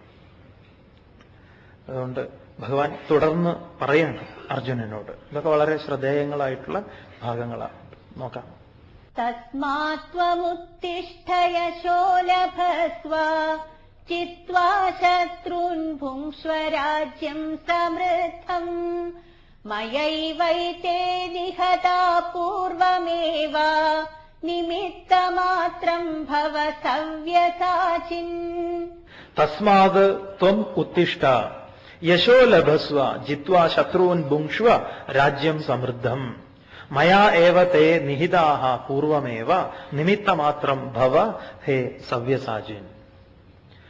തസ്മാ, അതുകൊണ്ട്. ഏതുകൊണ്ട്? നീ ചോദിച്ചല്ലോ ഞാൻ ആരാണ് എന്ന്. ഞാൻ ഈ ലോകത്തില് മാറ്റങ്ങൾ ചെയ്യുന്ന കാലനാണ്. എന്നാലാണ് ഇതെല്ലാം നടക്കുന്നത്. അതുകൊണ്ട് നീ എന്താ വേണ്ടത്? ത്വം ഉത്തിഷ്ഠ, നീ എഴുന്നേൽക്കൂ. നീ എഴുന്നേൽക്കുന്നത് തന്നെ എന്റെ സഹായം കൊണ്ടാണ്. അതുകൊണ്ട് നീ എഴുന്നേൽക്കൂ. ഈ ഒരു അറിവിൽ അർജുന എഴുന്നേൽക്കും. എന്നിട്ടോ ശത്രുൻ ജിത്വ, ശത്രുക്കളെ ജയിക്കൂ. എന്നിട്ട് എന്തു വേണം? യശ ലഭസ്വ, യശസ്സിനെ പ്രാപിക്കൂ. അല്ലയോ അർജുന, എഴുന്നേറ്റാൽ, എന്നിട്ട് ശത്രുക്കളെ ജയിച്ച് യശസ്സിനെ പ്രാപിച്ചാലും. സമൃദ്ധം രാജ്യം ഭുങ്ഷ്വ, ഐശ്വര്യപൂർണമായ ഈ രാജ്യത്തെ അനുഭവിക്കൂ. ഇത് വളരെ ശ്രദ്ധേയമായിട്ടുള്ള ഒരു ഭഗവാന്റെ പ്രഖ്യാപനമാണ്. നമുക്ക് അറിയുന്ന രണ്ട് മാർഗങ്ങളാണ് നമ്മൾ ഇതുവരെ ശീലിച്ചത്, മുൻപ് നമ്മൾ ചർച്ച ചെയ്തിട്ടുള്ള. ഒന്നുകിൽ ഒരറ്റം, അല്ലെങ്കിൽ മറ്റേ അറ്റം, മധ്യത്തിൽ നിൽക്കുക എന്നുള്ളത് നമുക്കറിയില്ല. ഒന്നുകിൽ അലസൻ, അല്ലെങ്കിലോ സന്യാസി. രണ്ടിന്റെ ഇടയിൽ നന്നായിട്ട് ഭാര്യയും കുട്ടിയും കുട്ടികളും ഈ ചുറ്റുപാടും ലോകവും ഒക്കെ ആയിട്ട് പോണം. ചെറിയ പ്രശ്നമുണ്ട് ഹിമാലയം. ആദ്യം മനസ്സിലാക്കേണ്ടത് ഒളിച്ചോടാൻ ഉള്ള സ്ഥലമല്ല ഹിമാലയം. പിന്നെയോ അപ്പൊ സ്വീകരിക്കാനുള്ളതല്ല ഇതും, അല്ലേ? അർജുനനെ സംബന്ധിച്ച് അങ്ങനെ ഒരു പ്രഖ്യാപനം അർജുനൻ മുൻപ് നടത്തിയിട്ടുണ്ടായിരുന്നു. അതുകൊണ്ട് എനിക്ക് ഇതൊന്നും വേണ്ട, ഞാൻ സന്യസിക്കാൻ തയ്യാറാണ്. അതുകൊണ്ട് ഭഗവാൻ പറയുന്നു, ഒരു യോദ്ധാവ് എന്ന നിലയിൽ എങ്ങനെയാണോ എന്താ പറയാ ഞാണ് മുറുക്കുന്നത്, ആ മധ്യത്തിൽ നിലകൊള്ളൂ. അത് ലോകത്തെ അനുഭവിക്കൂ അർജുന. ശത്രുക്കളെ ജയിച്ചിട്ട് ഈ ഭൂമിയിൽ നിലകൊള്ളൂ. ഒരു ലയമുണ്ട് എന്ന് പറയും ഈ ഭൂമിയിൽ നിലകൊള്ളുന്നത്. അതുകൊണ്ട് ഒരു മധ്യവർത്തിയാവും. അറ്റത്തേക്ക് പോകണ്ട, അറ്റം കുഴപ്പങ്ങളാണെന്ന് പറയാം. രണ്ടറ്റത്തേക്ക് അറിവില്ലാതെ പോയി കഴിഞ്ഞാൽ എതിർ ധ്രുവത്തിലേക്ക് തന്നെയാണ് സഞ്ചരിക്കുക. ഏതെങ്കിലും ഒരു അറ്റത്ത് പോയി കഴിഞ്ഞാൽ ആ അറ്റം ഈ അറ്റത്തിലേക്ക് വന്നുകൊണ്ടിരിക്കും. അതുകൊണ്ട് നടുക്ക് നിന്നു കഴിഞ്ഞാൽ രണ്ടും അറിയാൻ സാധിക്കും. അതുകൊണ്ട് ഭഗവാൻ പറയുന്നു, എന്താണ്? സമൃദ്ധം രാജ്യം ഭുങ്ഷ്വ, സമ്പൂർണമായ ഈ രാജ്യത്തെ അനുഭവിക്കൂ. ഒരല്പം പോലും അനുഭവിക്കുക എന്ന് പറഞ്ഞാൽ എങ്ങനെ അനുഭവിക്കണം എന്നൊക്കെ മുൻപ് പറഞ്ഞു കൊടുത്തിട്ടുണ്ട്. ഈ ചക്രത്തെ അറിഞ്ഞ് അതില് എങ്ങനെയാണ് ഈ ചക്രം പ്രവർത്തിക്കുന്നത്, ഏത് ഭാവത്തോടുകൂടി കർമ്മം ചെയ്യണം ഇത്യാദികളൊക്കെ പറഞ്ഞിട്ടുണ്ട്. ആ ഭാവത്തിൽ ഇവിടെ വർത്തിക്കാനാണ് പറയുന്നത്. രാജ്യം ഭുങ്ഷ്വ, അനുഭവിക്കൂ. ഹേ സവ്യസാചിൻ, ഭഗവാൻ പറയാണ്, ലെഫ്റ്റ് ഹാൻഡ് ഡ്രൈവാണ് അർജുനൻ.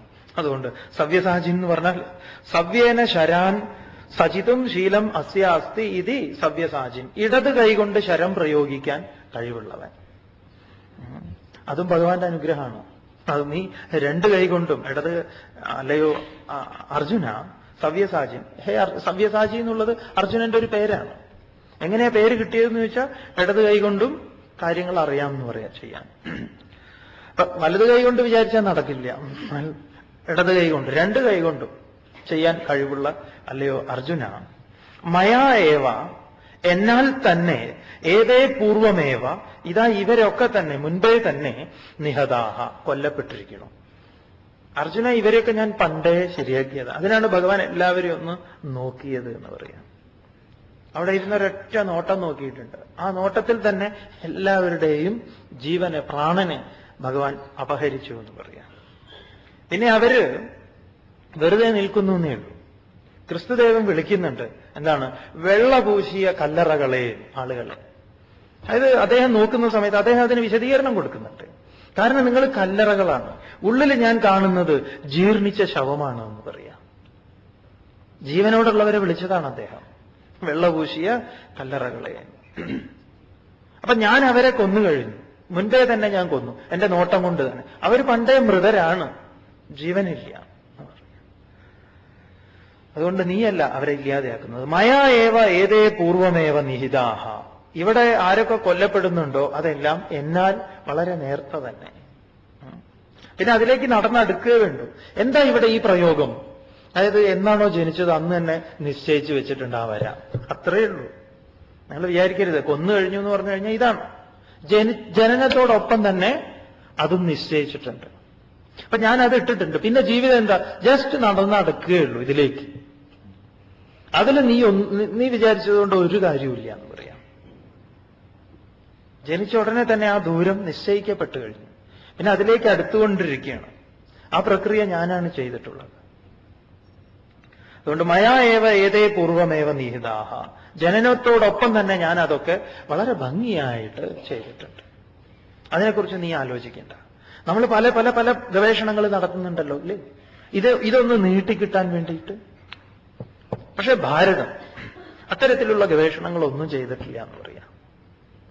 ഓം ക്രതോസ്മര കൃതം സ്മര ക്രതോസ്മര കൃതം സ്മര അഗ്നേ നയ സുപഥാരായേ അസ്മാൻ വിശ്വാനി വൈനാനി വിദ്വാൻ യോദ്യസ്മജ്ജുഹുരാണമേനോ ഭൂയിഷ്ടാം തേ നമ ഉക്തിം വിധേമ ഇതം ശരീരം ഭസ്മാന്തം ഓം ക്രതോസ്മര കൃതം സ്മര.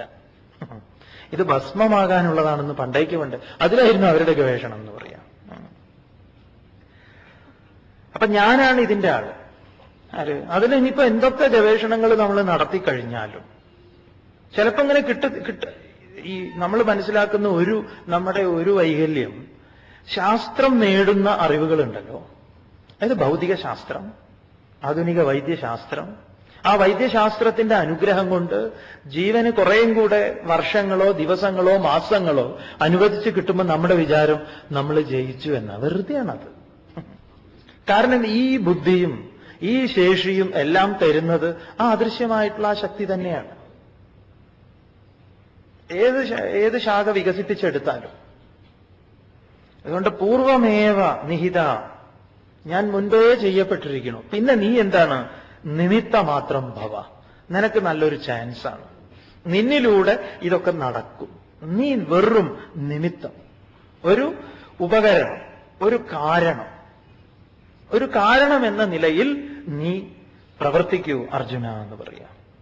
അതുകൊണ്ട് നീ എന്തു വേണം? നീ നിന്റെ ആ എല്ലാ ഭാവത്തോടും കൂടി നീ നിന്റെ അധിപനായി തീരണം. നീ ഒരിക്കലും ഇങ്ങനെയുള്ള വികാര വിചാരങ്ങളിൽ പെട്ടിട്ട് ഞാൻ അവരെ കൊന്നുവെന്നോ എന്നാൽ അവർ കൊല്ലപ്പെടുന്നുവെന്നോ ഒന്നും കരുതണ്ട എന്ന് പറയും. അതെല്ലാം എനിക്ക് വിട്ടു തന്നേക്കും. നീ അനാവശ്യമായിട്ട് ഇത്തരത്തിലുള്ള ഉത്തരവാദിത്തങ്ങളൊന്നും ഏറ്റെടുക്കരുത്. നമ്മളും അങ്ങനെയാണ്. ഭഗവാൻ പറഞ്ഞു തുടങ്ങിയത് എന്താണ്? ദുഃഖിക്കാൻ അവകാശമില്ലാത്തതിനെ കുറിച്ച് ദുഃഖിക്കുന്നു, എന്നിട്ടോ പണ്ഡിതന്മാരെ പോലെ സംസാരിക്കുന്നു. നമ്മളോടുള്ള തന്നെയാണ്. എന്തുകൊണ്ടാണ് നമ്മളിങ്ങനെ അനാവശ്യമായിട്ട് ദുഃഖിക്കേണ്ടി വരുന്നത്? ആവശ്യത്തിൽ കൂടുതൽ ഉത്തരവാദിത്തങ്ങൾ ഇങ്ങനെ ഏറ്റെടുത്തിരിക്കുക. ആർക്കെങ്കിലും അസുഖമായാല്, ഇനി വീട്ടിലെ പ്രശ്നങ്ങളൊന്നുമില്ലെങ്കിൽ ലോകത്തിന്റെ മുഴുവൻ പ്രശ്നവും നമ്മുടെ പ്രശ്നമാണ്. പത്രം വായിച്ചിട്ട് നമ്മൾ അങ്ങനെ ആലോചിക്കുക, ഇനിയിപ്പോ എന്താ ഇതിനൊക്കെ ഒരു പോം വഴി? വേണ്ടെന്ന് പറയാം. അതൊക്കെ എനിക്ക് വിട്ടു തന്നേക്കൂ എന്നതാ ഗീതയിൽ പറയുന്നു. ദ്രോണം ച ഭീഷ്മം ച ജയദ്രഥം ച കർണം തഥാന്യാനപി യോധവീരാൻ മയാ ഹതാംസ്ത്വം ജഹിമാ വ്യധിഷ്ഠാഃ യുധ്യസ്വ ചേതാസി രണേ സപത്നാൻ. ഭഗവാൻ തുടർന്ന് പറയുന്നു, അർജുന, ഇതാ വളരെ സ്പഷ്ടമായിട്ട് ഞാൻ പറഞ്ഞുതരാം. പറയുന്നു, ദ്രോണം ച ഭീഷ്മം ച ജയദ്രഥം ച കർണം തഥാ അന്യാൻ അപി യോധവീരാൻ മയാ ഹതാൻ ത്വാം ജഹി മാ വ്യധിഷ്ഠ യുധ്യസ്വ ജേതാസി രണേ സപത്നാൻ. പറയുന്നു മയാ ഹതാൻ. ഭഗവാൻ പറയുന്നു, ഭഗവാൻ ഇവിടെ പറയുന്നത് എന്നാൽ കൊല്ലപ്പെട്ടവരായ, മയാ ഹതാൻ എന്നാൽ കൊല്ലപ്പെട്ടവരായിട്ടുള്ള ആരൊക്കെയാണ്? ദ്രോണം ച ഭീഷ്മം ച ജയദ്രഥം ച കർണം ച. ഇതിലെ പ്രധാനികൾ എന്ന് പറയാം. ആരൊക്കെയാണത്? ഇതാ ദ്രോണര്, ഭീഷ്മര്, ജയദ്രഥൻ, കർണൻ. മാത്രമല്ല തഥാ അന്യാൻ, അതുപോലെ മറ്റുള്ളവരും, യോധവീരാനപി, എല്ലാ യോധവീരന്മാരും. ചുരുക്കി പറഞ്ഞ നീ ഉൾപ്പെടെ എന്ന് പറയാം. വേണമെങ്കിൽ അങ്ങനെ പറയാം. യോധവീരാൻ എന്ന് പറയുമ്പം എല്ലാവരും അതിൽ പെടും എന്ന് പറയാം. യോധവീരാൻ അപി ത്വം, എല്ലാവരും അതിൽ പെട്ടു. അതുകൊണ്ട് എന്താ വേണ്ടത്? ത്വം ജഹി, നീ ജയിക്കൂ ഇവരെയൊക്കെ. മാ വ്യധിഷ്ഠ, ഒന്നുകൊണ്ടും വ്യസനിക്കേണ്ട. നമ്മളോടാ പറയുന്ന വിഷമം അടിസ്ഥാനമായിട്ട് ഒന്നും മാറ്റിത്തരാൻ പോകുന്നതല്ല. നമ്മൾ വെറുതെ ദുഃഖിച്ചിരിക്കുന്നത്. ദുഃഖം ഒരുവന് ശാശ്വതമായിട്ട് എന്തെങ്കിലും നേടിക്കൊടുത്തിട്ടുണ്ടോ എന്ന് ചോദിച്ചാൽ ഒന്നും നേടിക്കൊടുത്തിട്ടില്ല. വ്യസനിക്കണ്ടേ സ്വാമി? വ്യസനിച്ചോളൂ. എന്തെങ്കിലും കിട്ടുമോ? ഒന്നും കിട്ടില്ല. കിട്ടുമോ എന്തെങ്കിലും? ഒന്നും കിട്ടില്ല എന്ന് പറയും. അതുകൊണ്ട് ഭഗവാൻ പറയും എന്താണ്? മാ വ്യധിഷ്ഠ, വ്യസനിക്കരുത്. യുദ്ധസ്വ, യുദ്ധം ചെയ്യും. എന്നിട്ടോ രണേ സപത്നാൻ ജേത അസി, യുദ്ധഭൂമിയിൽ നീ ശത്രുക്കളെ ജയിക്കും, അല്ലെങ്കിൽ ശത്രുക്കളെ നീ ജയിക്കേണ്ടവനാണ് എന്ന് പറയാം. ഇവിടെ ഭഗവാൻ അർജുനനോട് പറയുന്നത്, യുദ്ധത്തിൽ നീ ശത്രുക്കളെ ജയിക്കേണ്ടവനാണ്. പക്ഷെ അതേ സമയത്ത് ഭഗവാൻ പറയുന്നു, അർജുന, ഞാൻ ഇവരെയൊക്കെ കൊന്നു കഴിഞ്ഞു. വളരെ ഗംഭീരമായിട്ടുള്ള പറച്ചിലാണ്. ഞാൻ ആദ്യമേ തന്നെ ഇവരെയെല്ലാം വകവരുത്തിയിട്ടുണ്ട്. പിന്നെ നീ ചെയ്യേണ്ടത് എന്താണ്? നീ ഒരു നിമിത്തമായി നിലകൊള്ളുക മാത്രം. ഇത് ഒരുവനെ സമൂലം മാറ്റിമറിക്കുന്ന പ്രഖ്യാപനമാണ്. അപ്പൊ പിന്നെ ഭഗവാന്റെ നിമിത്തമാകാൻ നമ്മളെന്താ പറയാ, നിമിത്തമാകാൻ വേണ്ടി നിമിത്തമാകുന്നു എന്നുള്ളതാണ് ഇതിലെ ഏറ്റവും വലിയ ശ്രേഷ്ഠത. അതായത് ഭഗവത്ഗീത പോലുള്ള ഒരു ഗ്രന്ഥത്തിന് ഇവിടെ കൊണ്ടുവന്നിട്ടാ ഇത് പറയാനുള്ളത്. യുദ്ധഭൂമിയിൽ നിസ്സംഗനായിക്കൊണ്ട് സംഘത്തിന്റെ ഒരു കണിക പോലും ഏൽക്കാതെ യുദ്ധം ചെയ്യാം.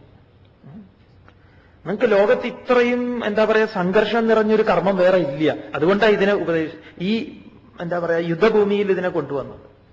വേറെ ഒരു കർമ്മവും ഇത്ര സങ്കീർണമല്ല. ഒരു കർമ്മം നിങ്ങൾക്ക് വേറെ ഏതെങ്കിലും കാണിച്ചു തരാൻ പറ്റുമോ സങ്കീർണമായിട്ടുള്ള ഒരു കർമ്മം? ഒരുവന് ഒരു ജഡ്ജായിരിക്കെ, എന്താ അച്ഛൻ ജഡ്ജാണ്, മകന്റെ കാര്യത്തിൽ വിധി പറയേണ്ടി വരുമ്പോ അതൊരു സങ്കീർണതയാണ് അല്ലേ? അതേസമയത്ത് സ്വന്തം ആളുകളെ കുടുംബത്തിൽ വഴക്ക്, കുടുംബത്തിൽ പൊരിഞ്ഞടി നടക്കണം. അപ്പോഴാണ് ലാത്തി ചാർജ് ചെയ്യാൻ വേണ്ടിയിട്ട് അങ്ങോട്ടേക്ക് വിട്ടത്. ആരാ? മകൻ പോലീസിനെ തന്നെ. എങ്ങനെ ഉണ്ടാവും? ആരെ അടിക്കേണ്ടത്? അച്ഛനെ അടിക്കണോ അമ്മാവനെ അടിക്കണോ? പൊരിഞ്ഞടിയാണ്, സ്വത്ത് തർക്കം നടക്കണം.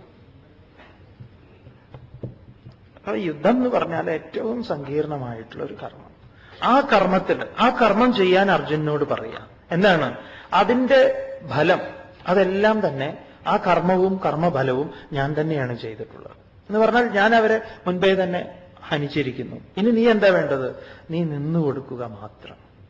ഇവിടെ നമ്മൾ ഇതുവരെ കേട്ടിട്ടുള്ള അല്ലെങ്കിൽ ഇതുവരെ മനസ്സിലാക്കിയിട്ടുള്ളതിന് മുഴുവൻ വിരുദ്ധമായിട്ടുള്ള ഒരു നിലപാടായിട്ട് നമ്മൾ ഇതുവരെ മനസ്സിലാക്കിയിട്ടുള്ളത് എന്താ? ഞാനാണ് ഇതെല്ലാം ചെയ്യുന്നത് അല്ലേ? ഞാൻ തന്നെയാണ് ഇതെല്ലാം ചെയ്യുന്നത്. ഞാൻ അത് തക്ക സമയത്ത് ഇടപെട്ടതുകൊണ്ട് കാര്യങ്ങളൊക്കെ ഭംഗിയായിട്ട് നടന്നു, അല്ലെങ്കിൽ കാണായിരുന്നു എന്നൊക്കെ പറയുന്നുണ്ടല്ലോ. അത് മുഴുവൻ മാറി മറിയും എന്ന് പറയാം. അതുകൊണ്ട് ഈ ഒരു അറിവിലേക്ക് ഉണരുക. ഈ അറിവ് അനന്തമായ ഒരു എന്താ പറയുക ഒരു ആകാശത്തെയാണ് നമുക്ക് സമ്മാനിക്കുന്നതെന്ന് പറയാം. അനന്തമായ ആകാശത്തെ, ചെറിയ ചെറിയ കാര്യങ്ങളെയൊന്നുമല്ല. അതിൽ നിന്ന് അങ്ങോട്ട് യുദ്ധം ചെയ്യാം. അപ്പൊ യുദ്ധം എന്ന് പറയുമ്പോൾ നമ്മളോട് പറയുന്നത് നമുക്ക് ചെയ്യേണ്ടുന്ന ചില കർമ്മങ്ങളുണ്ട്. അതാണ് ഇതൊക്കെ അസ്ഥാനത്ത് പ്രയോഗിക്കുന്നുണ്ട്. എന്താണ്? ഭഗവാൻ അർജുനനെ യുദ്ധത്തിനായിട്ട് പ്രേരിപ്പിക്കുന്നു. വളരെ ശ്രദ്ധിച്ച് മനസ്സിലാക്കണം. ഇത് ഗാന്ധിജിയുടെ ഗീത വായിക്കുന്ന സമയത്ത് പോലും നമുക്ക്, അതായത് കൃഷ്ണ, ഈ പല ആളുകളും, സ്വാമി ഇപ്പം അവരെക്കാൾ വിവരമുള്ള ആള് എന്ന് പറയല്ല, വളരെ ബഹുമാനത്തോടുകൂടി പറയാണ്, കൃഷ്ണനേക്കാൾ മതപരൻ അർജുനനാണെന്ന് ഇവർ കാണുന്നു. കാരണം അർജുനൻ സഞ്ചരിക്കുന്നത് കൃത്യമായ ഒരു പാതയിലൂടെ. ആ കൃത്യമായ പാതയിലൂടെ സഞ്ചരിക്കുന്ന അർജുനനെ ഭഗവാൻ മനഃപൂർവ്വം വേറൊന്നിലേക്ക് തള്ളിയിടുന്നു എന്ന് തോന്നുമാറാണ് വ്യാഖ്യാനങ്ങൾ പോയിട്ടുള്ളത്.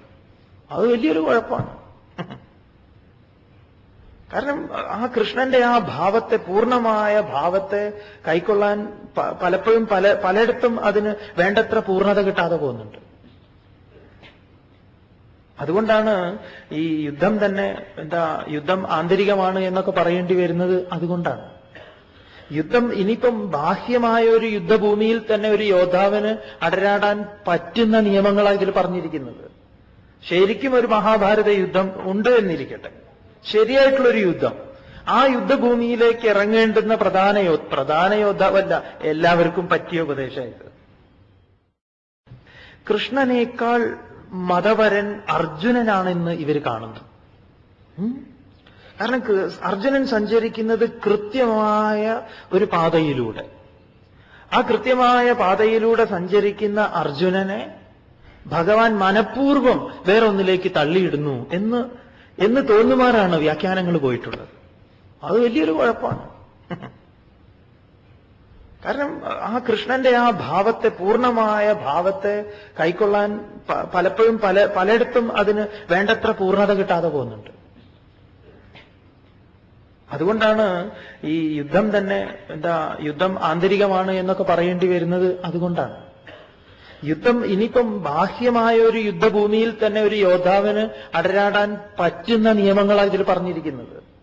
ശരിക്കും ഒരു മഹാഭാരത യുദ്ധം ഉണ്ട് എന്നിരിക്കട്ടെ, ശരിയായിട്ടുള്ളൊരു യുദ്ധം, ആ യുദ്ധഭൂമിയിലേക്ക് ഇറങ്ങേണ്ടുന്ന പ്രധാന യോദ്ധാവല്ല എല്ലാവർക്കും പറ്റിയ ഉപദേശമായിട്ട്. കാരണം അതിർത്തിയിൽ കാക്കുന്ന ഭടന് ഈ ഭാവത്തോടു കൂടി അല്ലെങ്കിൽ കാക്കാൻ പറ്റില്ല, അല്ലേ? ഭടൻ ലീവില് വീട്ടിൽ വന്നു കഴിഞ്ഞാൽ അയൽവക്കക്കാരൻ വേലി ചാടിയതിന് ഇവന്റെ റൈഫിൾ എടുത്ത് ഷൂട്ട് ചെയ്യുക. റൈഫിൾ പോട്ടെ, അവന്റെ കോടാലി എടുത്തൊന്ന് കൊടുത്തു കഴിഞ്ഞാലോ? എന്നിട്ട് അവൻ പറയാണ്, ഹേയ്, ഞാൻ അതിർത്തിയിൽ 10-15 എണ്ണത്തിനെ തട്ടിയിട്ടാ വരുന്നത്, പിന്നെയാണ് എനിക്കിവിടെ ഈ അതിർത്തിയൊന്നും എനിക്കൊരു വിഷയമല്ല. എന്നെ സംബന്ധിച്ച് അവിടെ സിയാച്ചിലൊക്കെ ഞാൻ കിടന്ന് എത്ര പേരെ തട്ടുന്നു മോനെ, സിയാച്ചിൽ തട്ടുന്നത് അത് കാര്യം വേറെ, അത് നിനക്ക് വേണ്ടിയല്ല, പിന്നെയോ മൊത്തം രാഷ്ട്രത്തിന് വേണ്ടിയാ.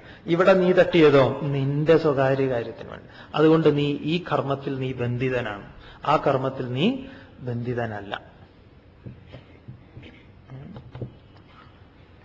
അപ്പം നമ്മൾ വിചാരിക്കും, എന്താ നമ്മൾ വിചാരിക്കുന്നത്?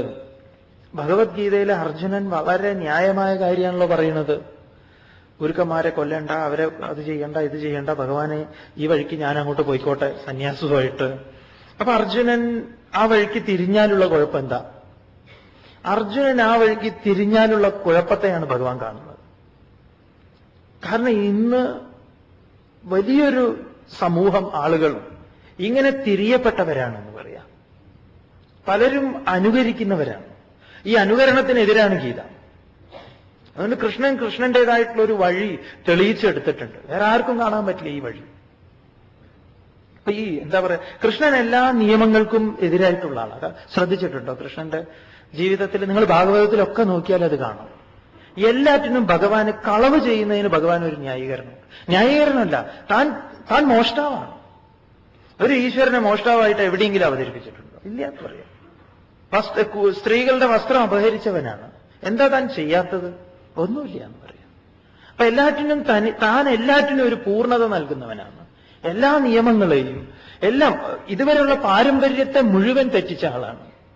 ഗോവർദ്ധനോദ്ധാരണത്തിലൂടെ വലിയൊരു പ്രസംഗം, വിപ്ലവാത്മകമായിട്ടുള്ള കലൂരിൽ ഈ മൈതാനത്ത് മൈക്ക് വെച്ചടിച്ചു വിടുന്ന പോലെയല്ല, അങ്ങേയറ്റം യുക്തിഭദ്രമായിട്ടുള്ള ഒരു വിപ്ലവാത്മകമായിട്ടുള്ള പ്രസംഗ പരമ്പര ഭഗവാൻ അവിടെ നടത്തുന്നുണ്ട്. ഭാഗവതത്തിൽ നിങ്ങളത് കാണും. ഇന്ദ്രനെയും മറ്റും പൂജിക്കാൻ പോകുന്ന സമയത്ത് അതുവരെ നിലവിലിരുന്ന സംവിധാനത്തെ മുഴുവൻ ചോദ്യം ചെയ്തുകൊണ്ട് പുതിയൊരു ആശയത്തെ തന്നെ ജനമധ്യത്തിലേക്ക് ഇട്ടുകൊടുക്കുന്നുണ്ട്. അതിനെ അതിവർത്തിക്കാൻ പോകുന്ന ബുദ്ധി വൈഭവങ്ങളൊന്നും തന്നെ അവിടെ ഇല്ലായിരുന്നു. അപ്പൊ എല്ലാ നിയമങ്ങളെയും അതുകൊണ്ട് ഈ ഗീതയൊക്കെ നമുക്ക് തരുന്ന സ്വാതന്ത്ര്യം അതാണെന്ന് പറയാം. അതൊരു വലിയൊരു സ്വാതന്ത്ര്യമാണ്. അതാണ് നമ്മൾ നേടേണ്ടതും.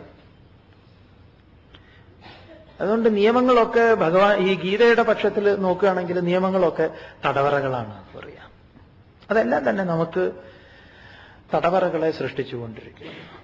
ഇപ്പൊ കൃഷ്ണൻ അതിനെതിരായിരുന്നു, ക്രിസ്തുവും അതിനെതിരായിരുന്നു എന്ന് പറയാം. ക്രിസ്തു എന്താ പറയാ, പരമ്പരയായിട്ട് വന്നിട്ടുള്ള ഒരാളല്ല. സ്ഥാപക യോഹന്നാനിൽ നിന്ന് അദ്ദേഹം ഒരു ഗുരുവിന്റെ ശിഷ്യനായിരുന്നു. ഗുരുവിന്റെ സാന്നിധ്യം അനുഭവിച്ച് ജ്ഞാനസ്നാനം ചെയ്ത് സത്യം അറിഞ്ഞ ആളാണ്. പക്ഷെ അദ്ദേഹം യോഹന്നാന്റെ വഴിയിലല്ല സഞ്ചരിച്ചത്. അദ്ദേഹത്തിന്റെ വഴിയിലാണ് പോയത്. അതുകൊണ്ട് അദ്ദേഹത്തിന് ഒരുപാട് പേർക്ക് സംശയമായിരുന്നു. അദ്ദേഹത്തിന് ഒരിക്കലും അങ്ങനെ പോകാൻ പറ്റില്ല എന്ന് പറയാം. ബുദ്ധന്റെ കേസും അത് തന്നെയാണ്. എന്തിന്? സ്വാമിയുടെ കേസും അത് തന്നെയാണ്. തപോവൻ സ്വാമികൾ പോണ്ടാന്നാ പറഞ്ഞത്. പക്ഷെ തനിക്ക് പോകാതിരിക്കാൻ പറ്റില്ല. അതവിടെ ഒരു ധിക്കരിക്കലുണ്ട് എന്ന് പറയാം. താൻ തനതായ വഴി വെട്ടി തുറന്നിട്ടുണ്ട്. ആ വെട്ടി തുറന്ന വഴിയെ അന്ന് എല്ലാവരും വിമർശിച്ചിട്ടുള്ളതാണ്. പക്ഷെ തനിക്ക് അറിയായിരുന്നു തന്റെ വഴി ശരിയാണ്. ഇനി നമ്മളൊക്കെ സ്വാമിജിയുടെ ഒരു കാർബൺ കോപ്പി ആവാൻ വേണമെങ്കിൽ ശ്രമം നടത്താം. പക്ഷെ കാർബൺ കോപ്പി ആവാനേ പറ്റുള്ളൂ. അതായത് ഒരു ഫോട്ടോ കോപ്പി പോലെ. അതിന് വഴി വേറെ തുറക്കണം എന്ന് പറയാം.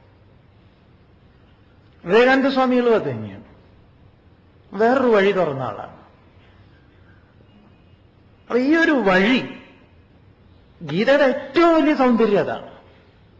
അതായത് നിങ്ങളെ എല്ലാ ചട്ടക്കൂട്ടിൽ നിന്നും മാറ്റി നിങ്ങളെ നിങ്ങളാക്കി നിർത്തും. വേറെ ഒരു സാധനത്തിനും അത് സാധിക്കില്ല, നമ്മുടെ ഈ ശാസ്ത്രത്തിനല്ലാതെ. സ്വന്തം കാലിൽ, വല്ലവന്റെയും കാലിലല്ല. ഒരു പുരോഹിതനും നിങ്ങൾക്ക് വേണ്ട. നിങ്ങൾ നിങ്ങളായിട്ട് അങ്ങനെ വിരാജിക്കും.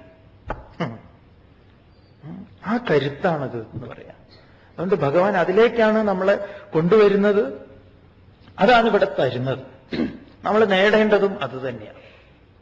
അത് ഏതൊരു കുട്ടിക്കും അതാണല്ലോ ആവശ്യം. ഇത് നമ്മൾ ഹോൾ ടിക്കറ്റ് മേടിക്കാൻ അച്ഛൻ വേണം പോവാൻ കൂടെ. അത് മുതൽ തുടങ്ങും. ഷൂവിന്റെ ലേസ് അവൻ ഒറ്റയ്ക്ക് ഇടുകയാണെങ്കിൽ ഞാൻ കെട്ടിത്തരാം. നമ്മൾ കണ്ട കാഴ്ച പറയട്ടെ. ദയവീത് ഈ കണ്ട കാഴ്ചകളൊക്കെ പറയുന്ന സമയത്ത് നിങ്ങൾ മേലിൽ അനുവർത്തിക്കരുത്. അതൊന്നും അതിനും കൂടെ വേണ്ടിയിട്ടാണ്. ഒരു ദിവസം ട്രെയിനിൽ പോകുന്ന സമയത്ത് ഈ ഫ്രൂട്ടി, ആ സാധനം കുടിക്കുന്ന അത് ഫ്രൂട്ടി വേണമെന്ന് പറഞ്ഞ് കുട്ടി പറഞ്ഞു ഇങ്ങനെ കൊണ്ടുപോകുന്ന സമയത്ത് ട്രെയിനിൽ. അപ്പൊ അത് മേടിച്ചു കൊടുത്തു അച്ഛൻ. അപ്പൊ അത് മേടിച്ചു കൊടുത്ത സമയത്ത് അദ്ദേഹം അതിന്റെ ആ സ്ട്രോ കൊടുത്തു. അപ്പൊ അച്ഛൻ കാശ് കൊടുത്തിട്ട് കാശ് മേടിച്ച് അതിനെ പോക്കറ്റിൽ വെക്കുക. ആ സമയത്ത് അവൻ അതിനെ എടുത്തിട്ട് വേണ്ട, ഞാൻ ചെയ്തു തരാം, അത് നീ പുറത്ത് കളയും, അങ്ങനെ എന്നൊക്കെ പറഞ്ഞു. പക്ഷെ അവനത്, നമുക്ക് ആ കുട്ടിയുടെ മനസ്സ് ഇങ്ങനെ ദൂരെ നിന്ന് ശ്രദ്ധിക്കുന്ന സമയത്ത് നമുക്ക് മനസ്സിലാവും അവനത് കുടിക്കുന്നതിനേക്കാൾ ഇഷ്ടം അതിൽ അവന് സ്വയം അതിനെ കുത്തി ഇറക്കുന്ന കാര്യത്തിലാണ്. മൂപ്പര് അതിലായിരുന്നു ട്രെയിൻ. അതിലൊരു വല്ലാത്തൊരു ആവേശത്തിൽ നിൽക്കുന്ന സമയത്ത് ഇദ്ദേഹം അതിന് സമ്മതിക്കുന്നില്ല. കാരണം നിങ്ങൾ ദയവ് ഇത് മനസ്സിലാക്കൂ, നമ്മുടെ കുട്ടികളുടെ ഇന്ദ്രിയങ്ങൾ വളരുകയാണ്, നമ്മളെപ്പോലെ തളരുകയല്ല. ദയവ് ഇത് മനസ്സിലാക്കൂ. നമ്മുടേത് തളരുകയാണ്, അവരുടേത് വളരുകയാണ്. അപ്പൊ ഈ വളരുന്ന അതിനെ പിടിച്ചു വെക്കാൻ നിങ്ങൾക്ക് സാധ്യമല്ല. നമ്മൾ ചെയ്യുന്നത് അതാണ്. എന്നിട്ട് ഈ വിദ്വാൻ പിടിച്ചിട്ട് ഒരൊറ്റ നെക്കലിന് അത് പിഷ്കാന്ന് പറഞ്ഞിട്ട് ഇങ്ങോട്ട്. അപ്പൊ അവൻ ചിരിക്കുക എന്ന് പറഞ്ഞു. അവന് വലിയ സന്തോഷമായി. ഈ വിഡ്ഢിയോട് ഞാൻ പറഞ്ഞില്ലേ മുൻപേ തുറക്കാം എന്ന മട്ടിലാണ് അവൻ ചിരിച്ചത്. അതെ, ഈ ഒരു ആശയം അവൻ കൈമാറി. എന്ത് കാര്യം, ചെറിയ കുട്ടിയാവുന്ന സമയത്ത് നമ്മൾ അതല്ലേ ചെയ്യുന്നത്. മുട്ടിട്ടഴിഞ്ഞിട്ട് ഓടിപ്പോയി എന്തെങ്കിലും എടുക്കാൻ നേരത്ത് എന്ന് പറഞ്ഞിട്ടൊരു വിളിയുണ്ട്. പെട്ടെന്ന് കുട്ടി തിരിഞ്ഞു നിന്ന് നോക്കും. തൊടരുത് അല്ലേ, തൊടരുത്, എടുക്കരുത്. അത് അങ്ങനെ വിലക്കുകൾ ഏർപ്പെടുത്തരുത് എന്ന് പറയാം. ആ ഭഗവാൻ അതറിയാമെന്ന് പറയാം. അതുകൊണ്ട് ഭഗവാൻ അതിന്റെ എവിടെയൊക്കെ ആരൊക്കെ അരുതരുത് പറഞ്ഞിട്ടുണ്ടോ അതിനെ മുഴുവൻ ഉണർത്തി വിടുകയാണ്. അതുകൊണ്ട് ഇറങ്ങി വാ അർജുന യുദ്ധഭൂമിയിലേക്ക്. ഈ യുദ്ധത്തിനായിട്ട് ഇറങ്ങും, യുദ്ധം ചെയ്യും. ഗുരുക്കന്മാരെയൊക്കെ കൊല്ലേണ്ടി വരുന്ന ഒരു അവസ്ഥ ഉണ്ടാകുന്നുവെങ്കിൽ ഒന്ന് ആലോചിച്ച് നോക്കൂ. ഒന്ന് ആലോചിക്കേണ്ടതാണ്. അത് ചെയ്യേണ്ടി വരികയാണെങ്കിൽ അതിനുള്ള കരുത്ത്, അത്ര കരുത്ത് എവിടെയെങ്കിലും ഉണ്ടോ? ഉണ്ട് എന്ന് പറയാം. ആരാണോ പഠിപ്പിച്ചു തന്നത് അവനെ വകവരുത്തണമെങ്കിൽ ഇതാ പറഞ്ഞിരിക്കുക. നമുക്കേതായാലും അതൊന്നും വേണ്ടല്ലോ. അത്ര ആവശ്യമുണ്ടോ നിങ്ങൾക്ക്? നിങ്ങളെ പഠിപ്പിച്ച ഗുരുക്കന്മാരെ ശരിയാക്കേണ്ട ആവശ്യമുണ്ട്? ചിലപ്പോ തോന്നാറുണ്ടാവും അല്ലേ?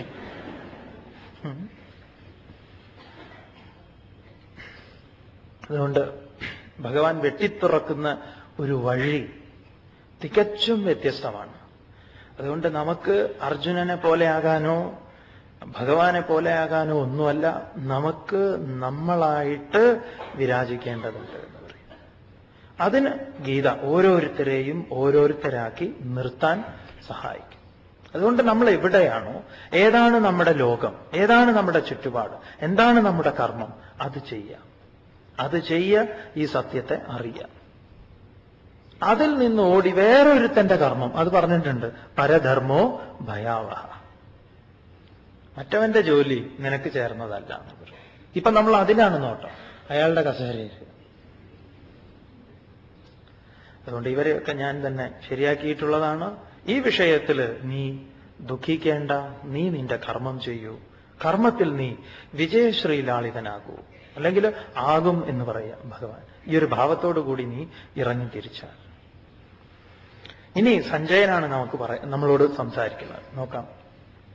സഞ്ജയ ഉവാച ഏതത് ശ്രുത്വാ വചനം കേശവസ്യ കൃതാഞ്ജലിർവേപമാനഃ കിരീടീ നമസ്കൃത്വാ ഭൂയ ഏവാഹ കൃഷ്ണം സഗദ്ഗദം ഭീത പ്രണമ്യ. സഞ്ജയ ഉവാച. സഞ്ജയൻ പറയും, ഇടയ്ക്ക് കുരുക്ഷേത്ര ഭൂമിയിൽ നിന്ന് ഹസ്തിനപുരത്തിലേക്കും ഹസ്തിനപുരിയിൽ നിന്ന് കുരുക്ഷേത്ര ഭൂമിയിലേക്കും തേർത്തട്ടിലേക്കും ഒക്കെ അങ്ങനെ കൊണ്ടുപോവുക. അപ്പം സഞ്ജയൻ പറയുന്നു, ഏതത് ശ്രുത്വാ വചനം കേശവസ്യ കൃതാഞ്ജലി വേപമാന കിരീടീ നമസ്കൃത്വാ ഭൂയ ഏവാഹ കൃഷ്ണം സഗദ്ഗദം ഭീത പ്രണമ്യ. കേശവസ്യ ഏതത് വചനം ശ്രുത്വ, ഭഗവാന്റെ ഈ വാക്യത്തെ കേട്ടിട്ട്. ഏത് വാക്യത്തെ? ഇതാ നേരത്തെ പറഞ്ഞിട്ടുള്ള ഭീഷ്മദ്രോണ പ്രമുഖന്മാരെയൊക്കെ ഞാൻ തന്നെ ശരിയാക്കിയിട്ടുണ്ട്, അതുകൊണ്ട് നീ ഇതാ യുദ്ധഭൂമിയിലേക്ക് ഇറങ്ങിക്കോളൂ. ഇതൊക്കെ കേട്ടിട്ട് അർജുനൻ എന്താണ് ഇവിടെ വ്യാസഭഗവാൻ സഞ്ജയനിലൂടെ പറയുന്നു, കിരീടി വേപമാനഹ. കിരീടി ഇത് ആദ്യമായിട്ട് നടത്തുന്ന ഒരു പ്രയോഗമാണ്. കിരീടി എന്ന് പറഞ്ഞാൽ കിരീടം ധരിച്ചിട്ടുള്ള. എവിടുന്നാ കിരീടം കിട്ടിയതെന്ന് ചോദിച്ചാൽ ഇന്ദ്രന്റെ അടുത്ത് നിന്ന് മൂപ്പർക്ക് ഒരു ഗിഫ്റ്റ് കിട്ടിയിട്ടുണ്ട്, നല്ലൊരു കിരീടം. ആ കിരീടമൊക്കെ ധരിച്ചിട്ടുള്ള ഇവൻ വിചാരിച്ചു ഇവൻ കേമനായിരുന്നു എന്ന്. ആ സകലമാന രാജചിഹ്നങ്ങളൊക്കെ തന്നെ ഇപ്പൊ എന്താ പറയാ, ഇളകിക്കൊണ്ട് ഇവിടെ പറയുന്നു. വേപമാനഹ, വിറച്ചുകൊണ്ട്. ആ കിരീടി എന്നിവിടെ പ്രയോഗിക്കുമ്പം അധികാരത്തിന്റെയും ആ ഒരു ലക്ഷണങ്ങളൊക്കെ ഉണ്ട്. അങ്ങനെയുള്ള ഒരാളാണ്. ഇന്ദ്രനിൽ നിന്ന് കിരീടം കിട്ടിയിട്ടുള്ള അർജുനൻ ഇതാ ഇവിടെ വേപമാനഹ, ഇളകിക്കൊണ്ട്. പിന്നെയാണോ അങ്ങയുടെ കാര്യം? ആരോടാ പറയുന്നത്? അന്ധനായ ധൃതരാഷ്ട്രരോട്. ഇതാ അർജുനന്റെ അവസ്ഥ ഇതാണ്. അതുകൊണ്ട് നോക്കിയിരിക്കുക, സമയമുണ്ട്, ഒട്ടും വൈകിട്ടില്ല, നന്നാവണമെങ്കിൽ ഇനിയും സമയമുണ്ട് എന്ന് പറയും. ഇതൊക്കെ ഇൻഡയറക്റ്റ് ആയിട്ട് ധൃതരാഷ്ട്രനോടുള്ള സഞ്ജയന്റെ ചില രീതിയാണ്. ആ ജ്ഞാനം കൈമാറ്റം ചെയ്യപ്പെടുന്ന ഒരു രീതിയായിരിക്കാം. വേപമാനഹ കിരീടി ഭീത, അത്യധികം ഭീതനായിട്ട് കൃഷ്ണം ഭൂയ പ്രണമ്യ നമസ്കൃത്വ, ഭഗവാനെ കൃഷ്ണനെ ഭൂയ വീണ്ടും വീണ്ടും പ്രണമ്യ നമസ്കൃത്വ, അതായത് പ്രണമിച്ചുകൊണ്ട് ഏറ്റവും കുനിഞ്ഞ് നമസ്കാരാദികളെയൊക്കെ ചെയ്തിട്ട്. എങ്ങനെയാണ് അർജുനൻ ഇത് ചെയ്യുന്നതെന്നൊക്കെ നമുക്ക് എങ്ങനെ വേണമെങ്കിലും ഭാവന ചെയ്യാം. ചില സമയത്തുണ്ടല്ലോ നമ്മളങ്ങോട്ട് എന്താ പറയാ, ഭഗവാൻ ഏതെങ്കിലുമൊക്കെ പ്രകാരത്തിൽ എന്തെങ്കിലുമൊക്കെ പ്രസാദം തന്നു കഴിഞ്ഞാൽ നമുക്ക് വല്ലാത്തൊരു വിനയായിരിക്കും. പിന്നെ ആ ഗുരുവായൂർ നടയെന്ന് കാണിക്കുന്ന ഓരോരോ ഇല്ലേ. അപ്പൊ പിന്നെ സ്വാമിജി പറഞ്ഞ പോലെ ചെരുപ്പ് പോയാലും ഒന്നും പ്രശ്നമില്ല തോന്നുന്നുണ്ട്. ആദ്യം കിട്ടിയില്ലെങ്കിലേ ഈ പ്രശ്നം. ചിലരൊക്കെ ഭഗവാൻ തന്നു കഴിഞ്ഞാൽ പിന്നെ അങ്ങോട്ട് ആ നടയെന്ന് അങ്ങോട്ട് മാറാൻ തോന്നില്ല. പിന്നെ അവിടെ ആ ആലിന്റെ ഓട്ടൊന്നും ഒന്നിങ്ങനെ കൈവയ്ക്കും.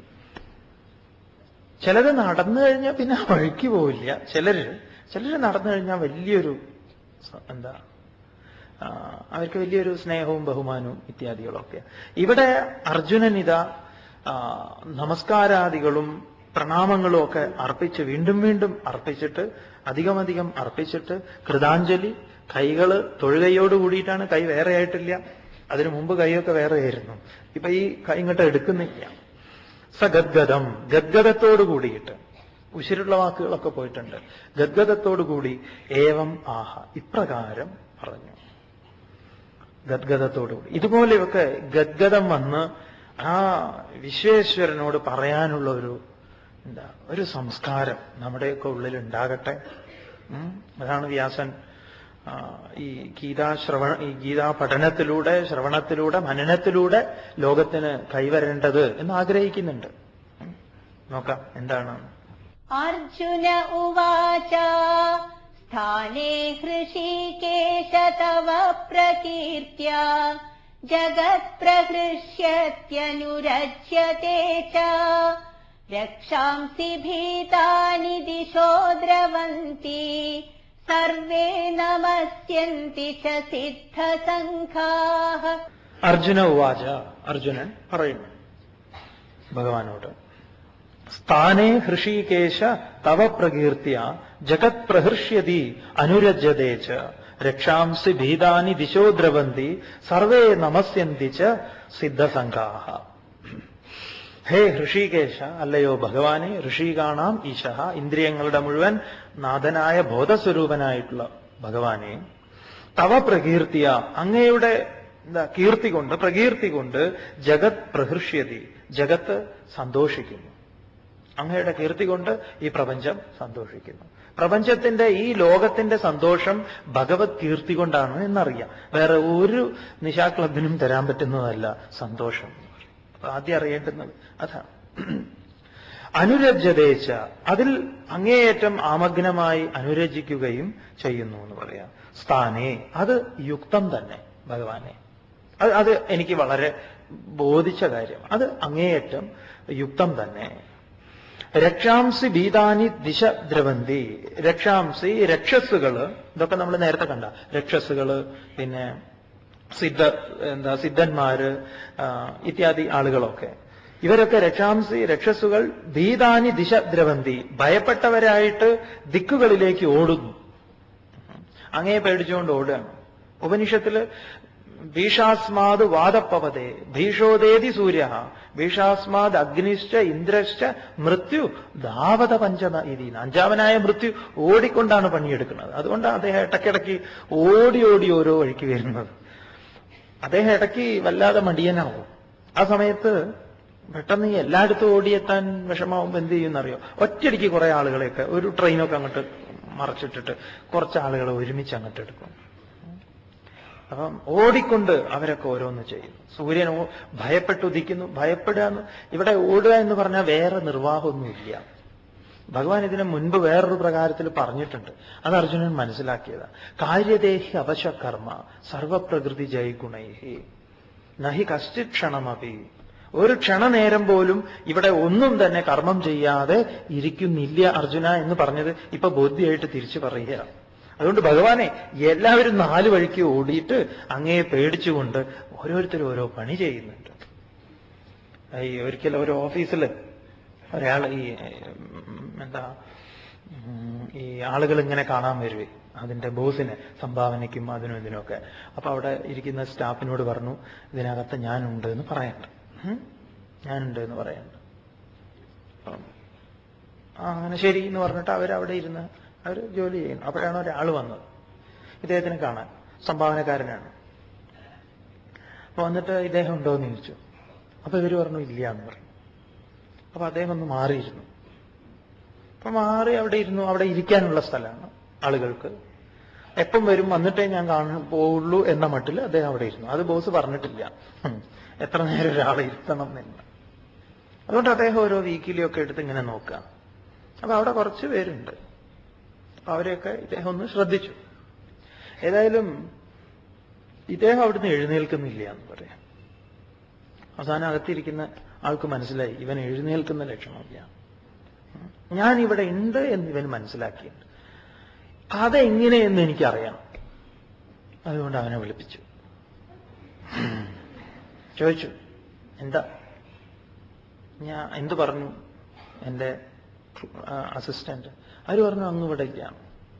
അപ്പൊ ഞാനിവിടെ ഉണ്ട് എന്ന് എങ്ങനെ മനസ്സിലായി?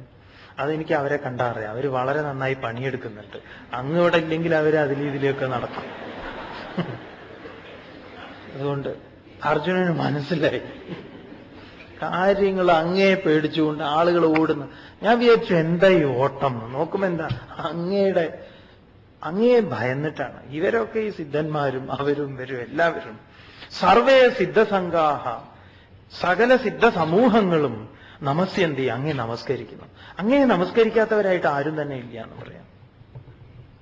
ഭഗവാനെ നമസ്കരിക്കാത്തവരായിട്ട് ആരുമില്ല. പിന്നെ എന്തിനാണല്ലോ നമ്മൾ ഈ ഇങ്ങനെ വെറുതെ ഈ അഹങ്കാരമൊക്കെ വെച്ചിരിക്കുന്നത്? എന്തുകൊണ്ട് നമസ്കരിച്ചുകൂടാ? നമസ്കരിക്കണം. നമസ്കരിക്കുക എന്ന് പറഞ്ഞാൽ ആ ഒരു വിനയാന്വിതമായിട്ടുള്ള ഭാവം, ആ പ്രപഞ്ച ശക്തിയുടെ മുൻപിൽ ഒരു നമസ്കാരം ഒരിക്കലെങ്കിലും ചെയ്തിരിക്കണം എന്നാ. ഒരിക്കലെങ്കിലും. പ്രപഞ്ചത്തിന്റെ, ഈ ലോകത്തിന്റെ സന്തോഷം ഭഗവത് കീർത്തി കൊണ്ടാണ് എന്നറിയാം. വേറെ ഒരു നിശാ ക്ലബിനും തരാൻ പറ്റുന്നതല്ല സന്തോഷം. അപ്പൊ ആദ്യം അറിയേണ്ടുന്നത് അതാണ്. അനുരജ്യതേച്ച, അതിൽ അങ്ങേയറ്റം ആമഗ്നമായി അനുരജിക്കുകയും ചെയ്യുന്നു എന്ന് പറയാം. സ്ഥാനേ, അത് യുക്തം തന്നെ ഭഗവാനെ. അത് എനിക്ക് വളരെ ബോധിച്ച കാര്യം. അത് അങ്ങേയറ്റം യുക്തം തന്നെ. രക്ഷാംസി ഭീതാനി ദിശ ദ്രവന്തി. രക്ഷാംസി, രക്ഷസ്സുകള്, ഇതൊക്കെ നമ്മൾ നേരത്തെ കണ്ട രക്ഷസ്സുകള്, പിന്നെ സിദ്ധന്മാര് ഇത്യാദി ആളുകളൊക്കെ, ഇവരൊക്കെ രക്ഷാംസി, രക്ഷസ്സുകൾ ഭീതാനി ദിശ ദ്രവന്തി, ഭയപ്പെട്ടവരായിട്ട് ദിക്കുകളിലേക്ക് ഓടുന്നു. അങ്ങേ പേടിച്ചുകൊണ്ട് ഓടുകയാണ്. ഉപനിഷത്തില് ഭീഷാസ്മാത് വാദപ്പവതേ ഭീഷോദേതി സൂര്യ ഭീഷാസ്മാത് അഗ്നിശ്ച ഇന്ദ്രശ്ച മൃത്യു ധാവത പഞ്ചമ ഇതി. അഞ്ചാമനായ മൃത്യു ഓടിക്കൊണ്ടാണ് പണിയെടുക്കുന്നത്. അതുകൊണ്ടാണ് അദ്ദേഹം ഇടയ്ക്കിടയ്ക്ക് ഓടി ഓടി ഓരോ വഴിക്ക് വരുന്നത്. അദ്ദേഹം ഇടയ്ക്ക് വല്ലാതെ മടിയനാവും. ആ സമയത്ത് പെട്ടെന്ന് ഈ എല്ലായിടത്തും ഓടിയെത്താൻ വിഷമാവുമ്പോൾ എന്ത് ചെയ്യുമെന്നറിയോ? ഒറ്റയടിക്ക് കുറെ ആളുകളെയൊക്കെ ഒരു ട്രെയിനൊക്കെ അങ്ങോട്ട് മറച്ചിട്ടിട്ട് കുറച്ച് ആളുകളെ ഒരുമിച്ച് അങ്ങോട്ട് എടുക്കും. അപ്പം ഓടിക്കൊണ്ട് അവരൊക്കെ ഓരോന്ന് ചെയ്യും. സൂര്യൻ ഭയപ്പെട്ടുദിക്കുന്നു. ഭയപ്പെടുക ഇവിടെ ഓടുക എന്ന് പറഞ്ഞാൽ വേറെ നിർവാഹമൊന്നുമില്ല. ഭഗവാൻ ഇതിനെ മുൻപ് വേറൊരു പ്രകാരത്തിൽ പറഞ്ഞിട്ടുണ്ട്. അത് അർജുനൻ മനസ്സിലാക്കിയതാ. കാര്യദേഹി അവശകർമ്മ സർവപ്രകൃതി ജൈഗുണൈഹി നഹി കശ്ചിത് ക്ഷണമപി. ഒരു ക്ഷണനേരം പോലും ഇവിടെ ഒന്നും തന്നെ കർമ്മം ചെയ്യാതെ ഇരിക്കുന്നില്ല അർജുന എന്ന് പറഞ്ഞത് ഇപ്പൊ ബോധ്യമായിട്ട് തിരിച്ചു പറയുക. അതുകൊണ്ട് ഭഗവാനെ എല്ലാവരും 4 വഴിക്ക് ഓടിയിട്ട് അങ്ങേ പേടിച്ചുകൊണ്ട് ഓരോരുത്തരും ഓരോ പണി ചെയ്യുന്നുണ്ട്. സർവേ സിദ്ധസംഘാഹ, സകല സിദ്ധ സമൂഹങ്ങളും നമസ്യന്തി, അങ്ങേ നമസ്കരിക്കുന്നു. അങ്ങേ നമസ്കരിക്കാത്തവരായിട്ട് ആരും തന്നെ ഇല്ല എന്ന് പറയാം. ഭഗവാനെ നമസ്കരിക്കാത്തവരായിട്ട് ആരുമില്ല. പിന്നെ എന്തിനാണോ നമ്മൾ ഈ ഇങ്ങനെ വെറുതെ ഈ അഹങ്കാരമൊക്കെ വെച്ചിരിക്കുന്നത്? എന്തുകൊണ്ട് നമസ്കരിച്ചുകൂടാ? നമസ്കരിക്കണം. നമസ്കരിക്കുക എന്ന് പറഞ്ഞാൽ ആ ഒരു വിനയാന്വിതമായിട്ടുള്ള ഭാവം, ആ പ്രപഞ്ച ശക്തിയുടെ മുൻപിൽ ഒരു നമസ്കാരം ഒരിക്കലെങ്കിലും ചെയ്തിരിക്കണം എന്നാ. ഒരിക്കലെങ്കിലും. തുടർന്ന് ഭഗവാൻ അർജുനൻ പറയുന്നു, കസ്മാചതേന നമേരൻ മഹാത്മൻ ഗരീയസേ ബ്രഹ്മണോപ്യാദികർത്രേ അനന്തദേവേശ ജഗന്നിവാസ ത്വമക്ഷരം സദസത്തത്പരം യത്. കസ്മാത് തേ നമേരൻ മഹാത്മന് ഗരീയസേ ബ്രഹ്മണഃ അപി ആദികർത്രേ. ഹേ അനന്ത, ഹേ ദേവേശ, ഹേ ജഗന്നിവാസ, ത്വം അക്ഷരം സദസത് തത്പരം യത്. അല്ലയോ മഹാത്മാവേ, ഭഗവാനെ, ഗരീയസേ ബ്രഹ്മണഃ അപി. ഗരീയസ് എന്ന് പറഞ്ഞാൽ ശ്രേഷ്ഠനായി. ബ്രഹ്മണഃ അപി, ബ്രഹ്മാവിന് പോലും ആദികർത്തൃ, ആദികർത്താവായിട്ടുള്ള അങ്ങേക്ക്. അപ്പൊ ബ്രഹ്മാവിന് പോലും ആദികർത്താവായ അങ്ങേക്ക് എന്ന് പറയുമ്പം ഒരു വസുദേവ നന്ദനനായ കൃഷ്ണനെയല്ല അർജുനൻ ഇവിടെ അഭിസംബോധന ചെയ്യുന്നത്. ഈ പ്രപഞ്ചത്തിന് മുഴുവൻ മൂലകാരണമായിട്ടുള്ള ആള്. അദ്ദേഹം ഇളകിക്കഴിഞ്ഞാൽ എല്ലാം ഇളകി എന്നാണ്. അതുകൊണ്ടാണ് ഇവരെ കുറിക്കുന്ന ഒരു തമാശയുണ്ട്. അത് ഈ അനന്തനോട് ഇളകാതിരിക്കാൻ പറയാ ഭഗവാൻ. അനന്തൻ ഇളകുമ്പോൾ ഭഗവാന് ബാലൻസ് തെറ്റും. ഭഗവാന് ബാലൻസ് തെറ്റുമ്പോൾ മുകളിൽ താമരയിലിരിക്കുന്ന ആൾക്ക് ബാലൻസ് തെറ്റുക. അതുകൊണ്ട് ഇളകി ആ ഒരു വലിയൊരു എന്താ പറയാ സിംബോളിക്കാണ് അത്. കണ്ടിട്ടുണ്ടോ? അതില്ലേ, ഇളകി കഴിഞ്ഞാൽ എല്ലാം താഴെ വീഴും എന്ന് പറയാം. എന്തൊരു ബാലൻസിങ് ആണ് അല്ലേ? പാമ്പിന്റെ മുകളിലാണ് കിടക്കുന്നത്. ആ കിടക്കാൻ പറ്റുന്ന ഒരു സാധനം നോക്കണം, വഴാന്നിരിക്കും അല്ലേ? പക്ഷെ അതിലങ്ങനെ സുഖമായിട്ട് കിടക്കണം. കിടക്ക മാത്രമല്ല, പൂജ ചെയ്തുകൊണ്ടിരിക്കുക. എന്നിട്ടൊരു നൂലിലൂടെ പോയിട്ട് വേറൊരാൾ അതിന്റെ മുകളിൽ. സർക്കസൊക്കെ കണ്ടിട്ടുണ്ടാവും, അങ്ങനെ വടീന്റെ മുകളിലൊരു കുട്ടി ഇരിക്കുന്നത്. ഇതൊക്കെ ഇതിൽ നിന്നുണ്ടായതായിരിക്കാം. അങ്ങാരാണ് ബ്രഹ്മണഃ അതി ആദികർത്രേ, ബ്രഹ്മാവിന് പോലും ആദികർത്താവായിട്ടുള്ള തേ അങ്ങേക്ക് തസ്മാത് നമേരൻ, അങ്ങയെ എന്തുകൊണ്ട് നമസ്കരിക്കുന്നില്ല? അങ്ങാണല്ലോ എന്താ പറയാ നമസ്കാരത്തിന് യോഗ്യനായിട്ടുള്ളവൻ അങ്ങ് തന്നെ എന്ന് പറയാ. ആദികർത്രേ തേ കസ്മാത് നമേരൻ, എന്തുകൊണ്ട് അങ്ങയെ നമസ്കരിക്കില്ല? ഹേ അനന്ത, അല്ലയോ അവസാനമില്ലാത്തവനായിട്ടുള്ള ദേവേശ, ഈ ദേവന്മാർക്ക് മുഴുവൻ ഈശനായ നാഥനായ ജഗന്നിവാസ, ജഗത്തിന് മുഴുവൻ നിവാസമായിട്ടുള്ള ഹേ ഭഗവന് ത്വം സത്, അങ്ങ് സത് ഉള്ളതാണ്, മൂന്ന് കാലത്തും നിലനിൽക്കുന്നതാണ്. അതുപോലെ അസത്, എന്താണോ ഇല്ലാത്തത് അതും. എന്താണ് ഉള്ളത്, എന്താണ് ഇല്ലാത്തത്? വളരെ എളുപ്പമാണ്. ഉള്ളത് ബ്രഹ്മം, നിത്യവസ്തു ഏകം ബ്രഹ്മ, തദ് വ്യതിരിക്തം സർവമനിത്യം എന്ന് പറഞ്ഞാൽ എളുപ്പത്തിൽ മനസ്സിലാക്കാൻ ഒറ്റ വഴിയേ ഉള്ളൂ. നാമവും രൂപവും ഇല്ലാത്തത്. നാമരൂപങ്ങളാണ് പലതാക്കി കാണിക്കുന്നത്. അതുകൊണ്ട് ഈ ജഗത്തിൽ ഈശ്വരനിൽ ആരോപിച്ചതാണ് ജഗത്ത് എന്ന് രാമഗീതയിൽ രാമൻ ലക്ഷ്മണനോട് പറയുന്നുണ്ട്. ഏത് പ്രകാരത്തിൽ കയറിൽ പാമ്പിനെ ആരോപിച്ചു പോകും. അപ്പൊ ഈശ്വരനിൽ ആരോപിച്ചതാണ് ജഗത്ത് എന്ന് പറയുമ്പോൾ, ജഗത്ത് എന്ന് പറഞ്ഞാൽ എന്താ? ഈ നാമം രൂപം. അപ്പൊ നാമരൂപങ്ങളെ അഴിച്ചു കഴിഞ്ഞാൽ നാരായണ ഗുരു പറയും, ഒന്നൊന്നായി എണ്ണി എണ്ണി തൊട്ടെണ്ണും പൊരുളൊടുങ്ങിയാൽ നിന്നിടും ദൃക്കുപോലുള്ളം നിന്നിൽ അസ്പന്ദമാകണം. അത് ഇളക്കമില്ലാത്ത അറിവായി നിലകൊള്ളണം. ഏത്? എല്ലാ നാമരൂപാദികളും അഴിഞ്ഞു കഴിഞ്ഞാൽ. അപ്പം അസതായും സതായും. അസത് എന്ന് പറഞ്ഞാൽ ഇല്ലാത്തത്, ഉണ്ടെന്ന് തോന്നുന്നത്. യത് തത്പരം അക്ഷരം, യാതൊന്നാണോ അതിനപ്പുറത്ത് നാശരഹിതമായിട്ടുള്ളത്, നാശരഹിതമായിട്ടുള്ള സത്ത എന്തൊക്കെയാണോ ഉള്ളത് അതെല്ലാം അങ്ങ് തന്നെ. അർജുനൻ തുടരുകയാണ്. ഇതൊരു ശ്ലോകം നിർത്തുന്നതല്ല, തുടർന്ന് അതിന്റെ അന്വയം തുടർന്നുകൊണ്ടായിരിക്കുന്നത്. നോക്കാം.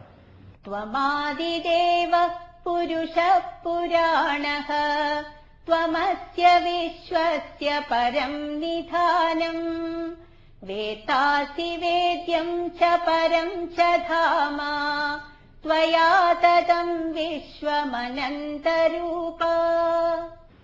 ത്വം ആദിദേവഃ പുരുഷഃ പുരാണഃ ത്വം അസ്യ വിശ്വസ്യ പരം നിധാനം വേത്താ അസി വേദ്യം ച പരം ച ധാമ ത്വയാ തദം വിശ്വം അനന്തരൂപ. ത്വം ആദിദേവഃ, അങ്ങ് ആരാണ്? ഈ പ്രപഞ്ചത്തിന് മുഴുവൻ കാരണമാണ്. ജഗത്തിന്റെ കാരണം അങ്ങാകുന്നു. പുരാണഃ, അങ്ങ് പണ്ടേയുള്ളവനാണ്, അതുപോലെ ഇപ്പൊ ഉള്ളതാണ്. പണ്ടുള്ളതും അതുപോലെ ഇപ്പൊ ഉള്ളതും, മാറ്റത്തിന് വിധേയമല്ലാത്തത്. പണ്ടേക്ക് പണ്ടേയും ഇപ്പോഴും നിലനിൽക്കുന്നത് ഒന്ന് മാത്രം, സത്യം. ബാക്കിയെല്ലാം മാറിക്കൊണ്ടിരിക്കുന്നത്. ആ എന്താ അറിവ് എന്ന് പറയാം, ആ ബോധം, ആത്മസത്ത, അതാണ് അങ്ങ്.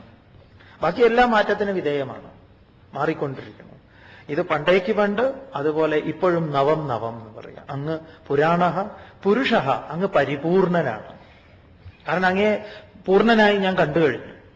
എല്ലാം അങ്ങാണ്, പൂർണ്ണനായി ഇരിക്കുന്നു എന്ന് പറയാം. പൂർണ്ണഃ ത്വം അസ്യ വിശ്വസ്യ പരം നിധാനം, ഈ വിശ്വത്തിന്റെ പരം നിധാനം, പരമമായ ആശ്രയമാണ് അങ്ങ്. അങ്ങാണ് ഈ വിശ്വത്തിന്റെ ആശ്രയം.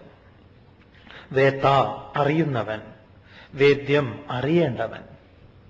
ഇവിടെ എന്തെങ്കിലുമൊക്കെ അറിയണമെങ്കിൽ ഇതാണ് അറിയേണ്ടത്. അറിയേണ്ടതും അറിയപ്പെടേണ്ടതും അറിയിക്കേണ്ടതും ഇതാണ്. പരം ധാമച, പരമമായ ആശ്രയവും അറിവും അങ്ങ് തന്നെ. അസി, അങ്ങാണ്. ഹേ അനന്തരൂപ, അല്ലയോ അനന്തരൂപ. ത്വയാ വിശ്വം തതം, ത്വയാ അങ്ങയാൽ വിശ്വം, ഈ ലോകം മുഴുവൻ തതം വ്യാപിക്കപ്പെട്ടിരിക്കുന്നു. അർജുനോട് ഭഗവാൻ മുൻപ് പറഞ്ഞതാണ്, സൂത്രേ മണിഗണ ഇവ, എന്നാൽ ഒരു ചരടെന്ന പോലെ, ചരടിൽ എന്ന പോലെ എല്ലാം എന്നിൽ കോർക്കപ്പെട്ടിരിക്കുന്നു. ഇതൊക്കെ മനസ്സിലായത് പറയുകയാണ്. ഇതും നല്ലതാ. എന്താണോ നമ്മൾ ഉൾക്കൊണ്ടത് അത് നമുക്ക് പറയാൻ സാധിക്കണം. ഭഗവാൻ പറഞ്ഞതുപോലെയല്ല പറയണം. എന്നാ പറഞ്ഞതുപോലെയാണ്, എന്നാ തൻ്റെതാക്കി കഴിഞ്ഞു എന്ന് പറയാം. ഇതാണ് ശ്രവണം, മനനം, നിധിധ്യാസനം. പിന്നെയാണ് കീർത്തനം. ശ്രവണം കഴിഞ്ഞാൽ കീർത്തനം ഉണ്ടല്ലോ. കീർത്തനത്തിന്റെ ഇടയിൽ രണ്ട് കാര്യങ്ങളുണ്ട്. എന്താണ്? മനനവും നിധിധ്യാസനവും. മനന നിധിധ്യാസനത്തിൽ അർജുനന് ബോധ്യമായി. അപ്പൊ ഇത് അവതരിപ്പിക്കുക. ഭഗവാൻ അങ്ങ് ആരാണ് എന്ന് ഞാൻ അറിയുന്നു എന്ന് പറയാം. നമുക്ക് ഇതുപോലെ പറയാൻ സാധിക്കണം. ഇതുപോലെ പറയാൻ സാധിക്കുമ്പോഴാണ് അതിൻ്റെ ഒരു ആനന്ദം ഉണ്ടല്ലോ, അതൊന്ന് വേറെ തന്നെയാന്ന് പറയാം. ഈ പരാതി പറച്ചിലൊക്കെ നിർത്തും. ഗീത കേട്ട് കഴിഞ്ഞാൽ ഇനി പരാതി പറയരുതേ. ഇനി നമുക്ക് പറയാനുള്ളത് ഇതൊക്കെയായിരിക്കണം. ത്വം ആദിദേവ പുരുഷ പുരാണഃ അസ്യ വിശ്വസ്യ പരം നിധാനം. മുൻപിൽ പോയിട്ട് ഈ ഒരു ശ്ലോകം ചൊല്ലിയാൽ മതി. അമ്പലത്തിൽ പ്രതിഷ്ഠയ്ക്ക് മുൻപിലേ ശ്രീകോവിലിന്റെ മുൻപിൽ നിന്നിട്ട് ഇതൊക്കെ അങ്ങോട്ട് ചൊല്ലിക്കോളൂ. ഈ വിശ്വരൂപ ദർശനത്തിൽ അർജുനൻ പറയുന്നത്, അല്ലെങ്കിൽ നമ്മുടെ ഭാഷ, സംസ്കൃതം ഒന്നും വേണമെന്നില്ല എന്നേ, നിങ്ങൾക്ക് അറിയുന്ന ഹാ വെച്ച് അങ്ങോട്ട് തട്ടിക്കോളൂ. അങ്ങ് എല്ലാം ഹ, അങ്ങ് തന്നെ ഹ, എന്റെ എല്ലാം ഹാ ചേർത്ത സംസ്കൃതവും. അതുകൊണ്ട് ധൈര്യമായിട്ട് അതിനെക്കുറിച്ച് നിങ്ങൾ വിഷമിക്കേണ്ട. പലരും പല മന്ത്രങ്ങളും ഒക്കെ പറഞ്ഞു കൊടുക്കും ആളുകൾക്ക്, വല്ലാതെ കിളിയും ഹുളവും ഒക്കെ. എന്തൊരു എന്നിട്ട് പല വീടുകളിൽ പോയേക്കാണ് ഇത് എഴുതി ഒട്ടിച്ചു വെച്ചിരിക്കുന്നത് ഇങ്ങനെ പഠിക്കാൻ വേണ്ടിയിട്ട്. അതുകൊണ്ട് ഭാഗവതത്തിലൊക്കെ നിങ്ങൾ കാണും മന്ത്രങ്ങൾ വളരെ ലളിതമാണ്. ഓം നമോ ഭഗവതേ വാസുദേവായ മതി അല്ലേ? ഇനി ഒന്നുമില്ലെങ്കിലും ഓം എന്ന് മാത്രം മതി. ഓം ഇതി ഏകാക്ഷരം ബ്രഹ്മ എന്ന് പറഞ്ഞുവല്ലോ. അർജുനൻ പറയുന്നു, അങ്ങാരാണ് സകല ഈ പ്രപഞ്ചത്തിന് മുഴുവൻ കാരണമായിട്ടുള്ളവനാണ്, അങ്ങ് പണ്ടേക്ക് പണ്ടേ ഉള്ളവനാണ്, അങ്ങ് പരിപൂർണനാണ്. അസ്യ വിശ്വസ്യ പരം നിദാനം, അങ്ങാണ് ഈ വിശ്വത്തിന് നിദാനമായി നിലകൊള്ളുന്നത്. അങ്ങയെയാണ് അറിയേണ്ടത്, അങ്ങയെ തന്നെയാണ് ഭഗവാൻ അറിയിക്കേണ്ടത്. ഭാരതത്തിൽ പണ്ടുള്ളവര് അറിയിച്ചിട്ടുള്ളത് ഈശ്വരനെയാണ്. അത് നിങ്ങൾ ഓർമ്മയിൽ വെക്കുക. അത് ഒരു സ്വാമിയാര് വിളിച്ചിരുത്തിയിട്ടല്ല, അച്ഛൻ മകന് പറഞ്ഞു കൊടുത്തിട്ടുണ്ട്. എപ്പോഴും ഓർമ്മയിൽ വെക്കേണ്ടതാണ്. അച്ഛനാണ് വീട്ടിൽ വെച്ചിട്ട് മകന് പറഞ്ഞു കൊടുത്തത്, മകൻ അമ്മയ്ക്ക് പറഞ്ഞു കൊടുത്തിട്ടുണ്ട്, ഭാര്യ ഭർത്താവിന് പറഞ്ഞു കൊടുത്തിട്ടുണ്ട്, ഭർത്താവ് ഭാര്യയ്ക്കും പറഞ്ഞു കൊടുത്തിട്ടുണ്ട്, സുഹൃത്തുക്കൾ തമ്മിൽ കൈമാറ്റം ചെയ്യപ്പെട്ടിട്ടുണ്ട് ഈ പരമമായ വിദ്യ. അപ്പൊ ഇത് വീടുകളിലും എല്ലായിടത്തും ഇത് ചർച്ച നടന്നിട്ടുണ്ട്. അതുകൊണ്ട് നമ്മുടെ വീടുകളിൽ ഇതായിരിക്കട്ടെ അറിയിപ്പിക്കേണ്ടത്. അച്ഛൻ പറഞ്ഞു കൊടുക്കുന്ന വിദ്യ ഇതായിരിക്കണം. അതുകൊണ്ട് അച്ഛൻ ഇത് ഉൾക്കൊള്ളണം. എന്നിട്ട് മക്കളും നമ്മളിൽ നിന്നിത് കേൾക്കട്ടെ. നിങ്ങൾ ഇവിടുന്ന് മനസ്സിലാക്കുന്നതൊക്കെ എടാ ഇവിടെ ഇരിക്കി, ഞാൻ കുറച്ച് നിനക്ക് പറഞ്ഞു തരാം, പറയുകയാണ് ഉപദേശിക്കുകയാണെന്ന് തോന്നാനേ പാടില്ല. ഭഗവാന്റെ ഇതിലെ രീതി കണ്ടിട്ടില്ലേ? ഒരു ഉപദേശ രീതിയെ സ്വീകരിച്ചിട്ടില്ല എന്ന് പറയാം. ഒരു കുറേയൊക്കെ മൗന സംഭാഷണമായിരിക്കാം. അല്ലെങ്കിൽ ഇതിൽ പലരും ഇടപെട്ടേനെ. നിങ്ങൾ ശരിക്ക് ദുര്യോധനൻ എന്തായാലും ഇടപെടും. ദുര്യോധനൻ എന്താ അവിടെ കുറെ നേരമായിട്ട് ശംഖ് വിളിച്ചിട്ട് എന്താ ഇനി തുടങ്ങുകയല്ലേ എന്ന് ചോദിക്കും. അതുകൊണ്ട് ഭഗവാന് താല്പര്യമില്ല ആരെയും അറിയിക്കാൻ. അർജുനന് അത് ആവശ്യമായിരുന്നു, അതുകൊണ്ടാ പറഞ്ഞത്. അതുപോലെ നമുക്കിത് ആവശ്യമായി കഴിഞ്ഞാൽ നമ്മുടേതായിത്തീരും. ആയിത്തീർന്നാൽ പിന്നെ നമ്മൾ ആർക്കെങ്കിലും കൊടുക്കണം. അത് നിങ്ങൾ കുട്ടികൾക്ക് തന്നെ കൊടുക്കും, എന്നിട്ട് അവരവരുടെ മക്കൾക്ക് കൊടുക്കട്ടെ. അതുകൊണ്ട് അറിയേണ്ടവൻ അങ്ങ് തന്നെയാണ്, അതുപോലെ അറിയിക്കേണ്ടവനും അങ്ങയെ തന്നെയാണ്.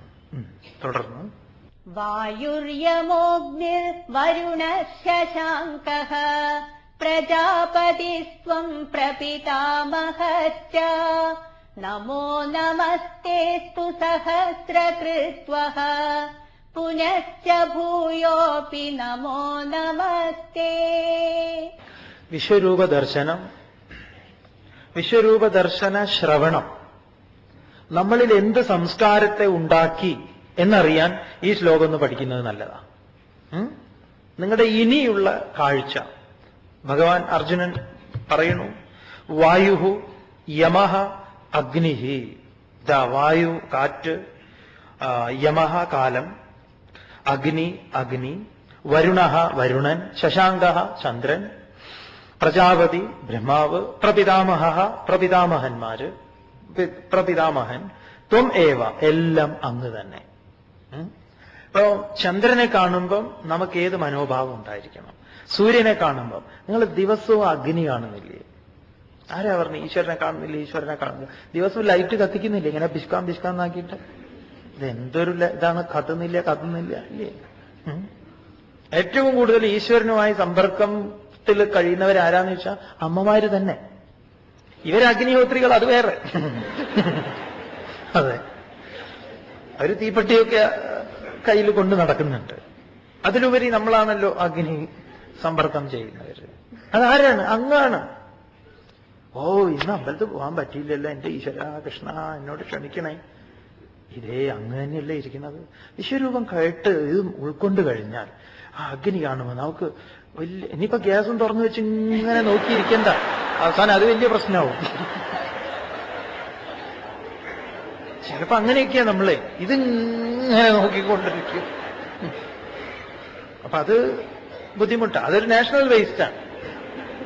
നിങ്ങൾക്ക് അങ്ങനെ വേണമെങ്കിൽ ഈ കരിയിലയോ ശവലയോ ഒക്കെ വേണമെങ്കിൽ ഒരു കോർണറിൽ കൊണ്ടുപോയി തീ കൊടുത്തിട്ട് അങ്ങനെ ത്വം അഗ്നിഹി ത്വം വായുഹു ത്വം ചന്ദ്രഃ സഹസ്ര കൃത്വഃ, അങ്ങേക്ക് ഞാനിതാ 1000 നമസ്കാരങ്ങൾ. കുറച്ചൊന്നുമില്ല, അനന്തമായ എണ്ണിയാൽ ഒടുങ്ങാത്ത 1000 നമസ്കാരം എന്ന് പറഞ്ഞാല് 1, 2, 3, 4 അതല്ലേ.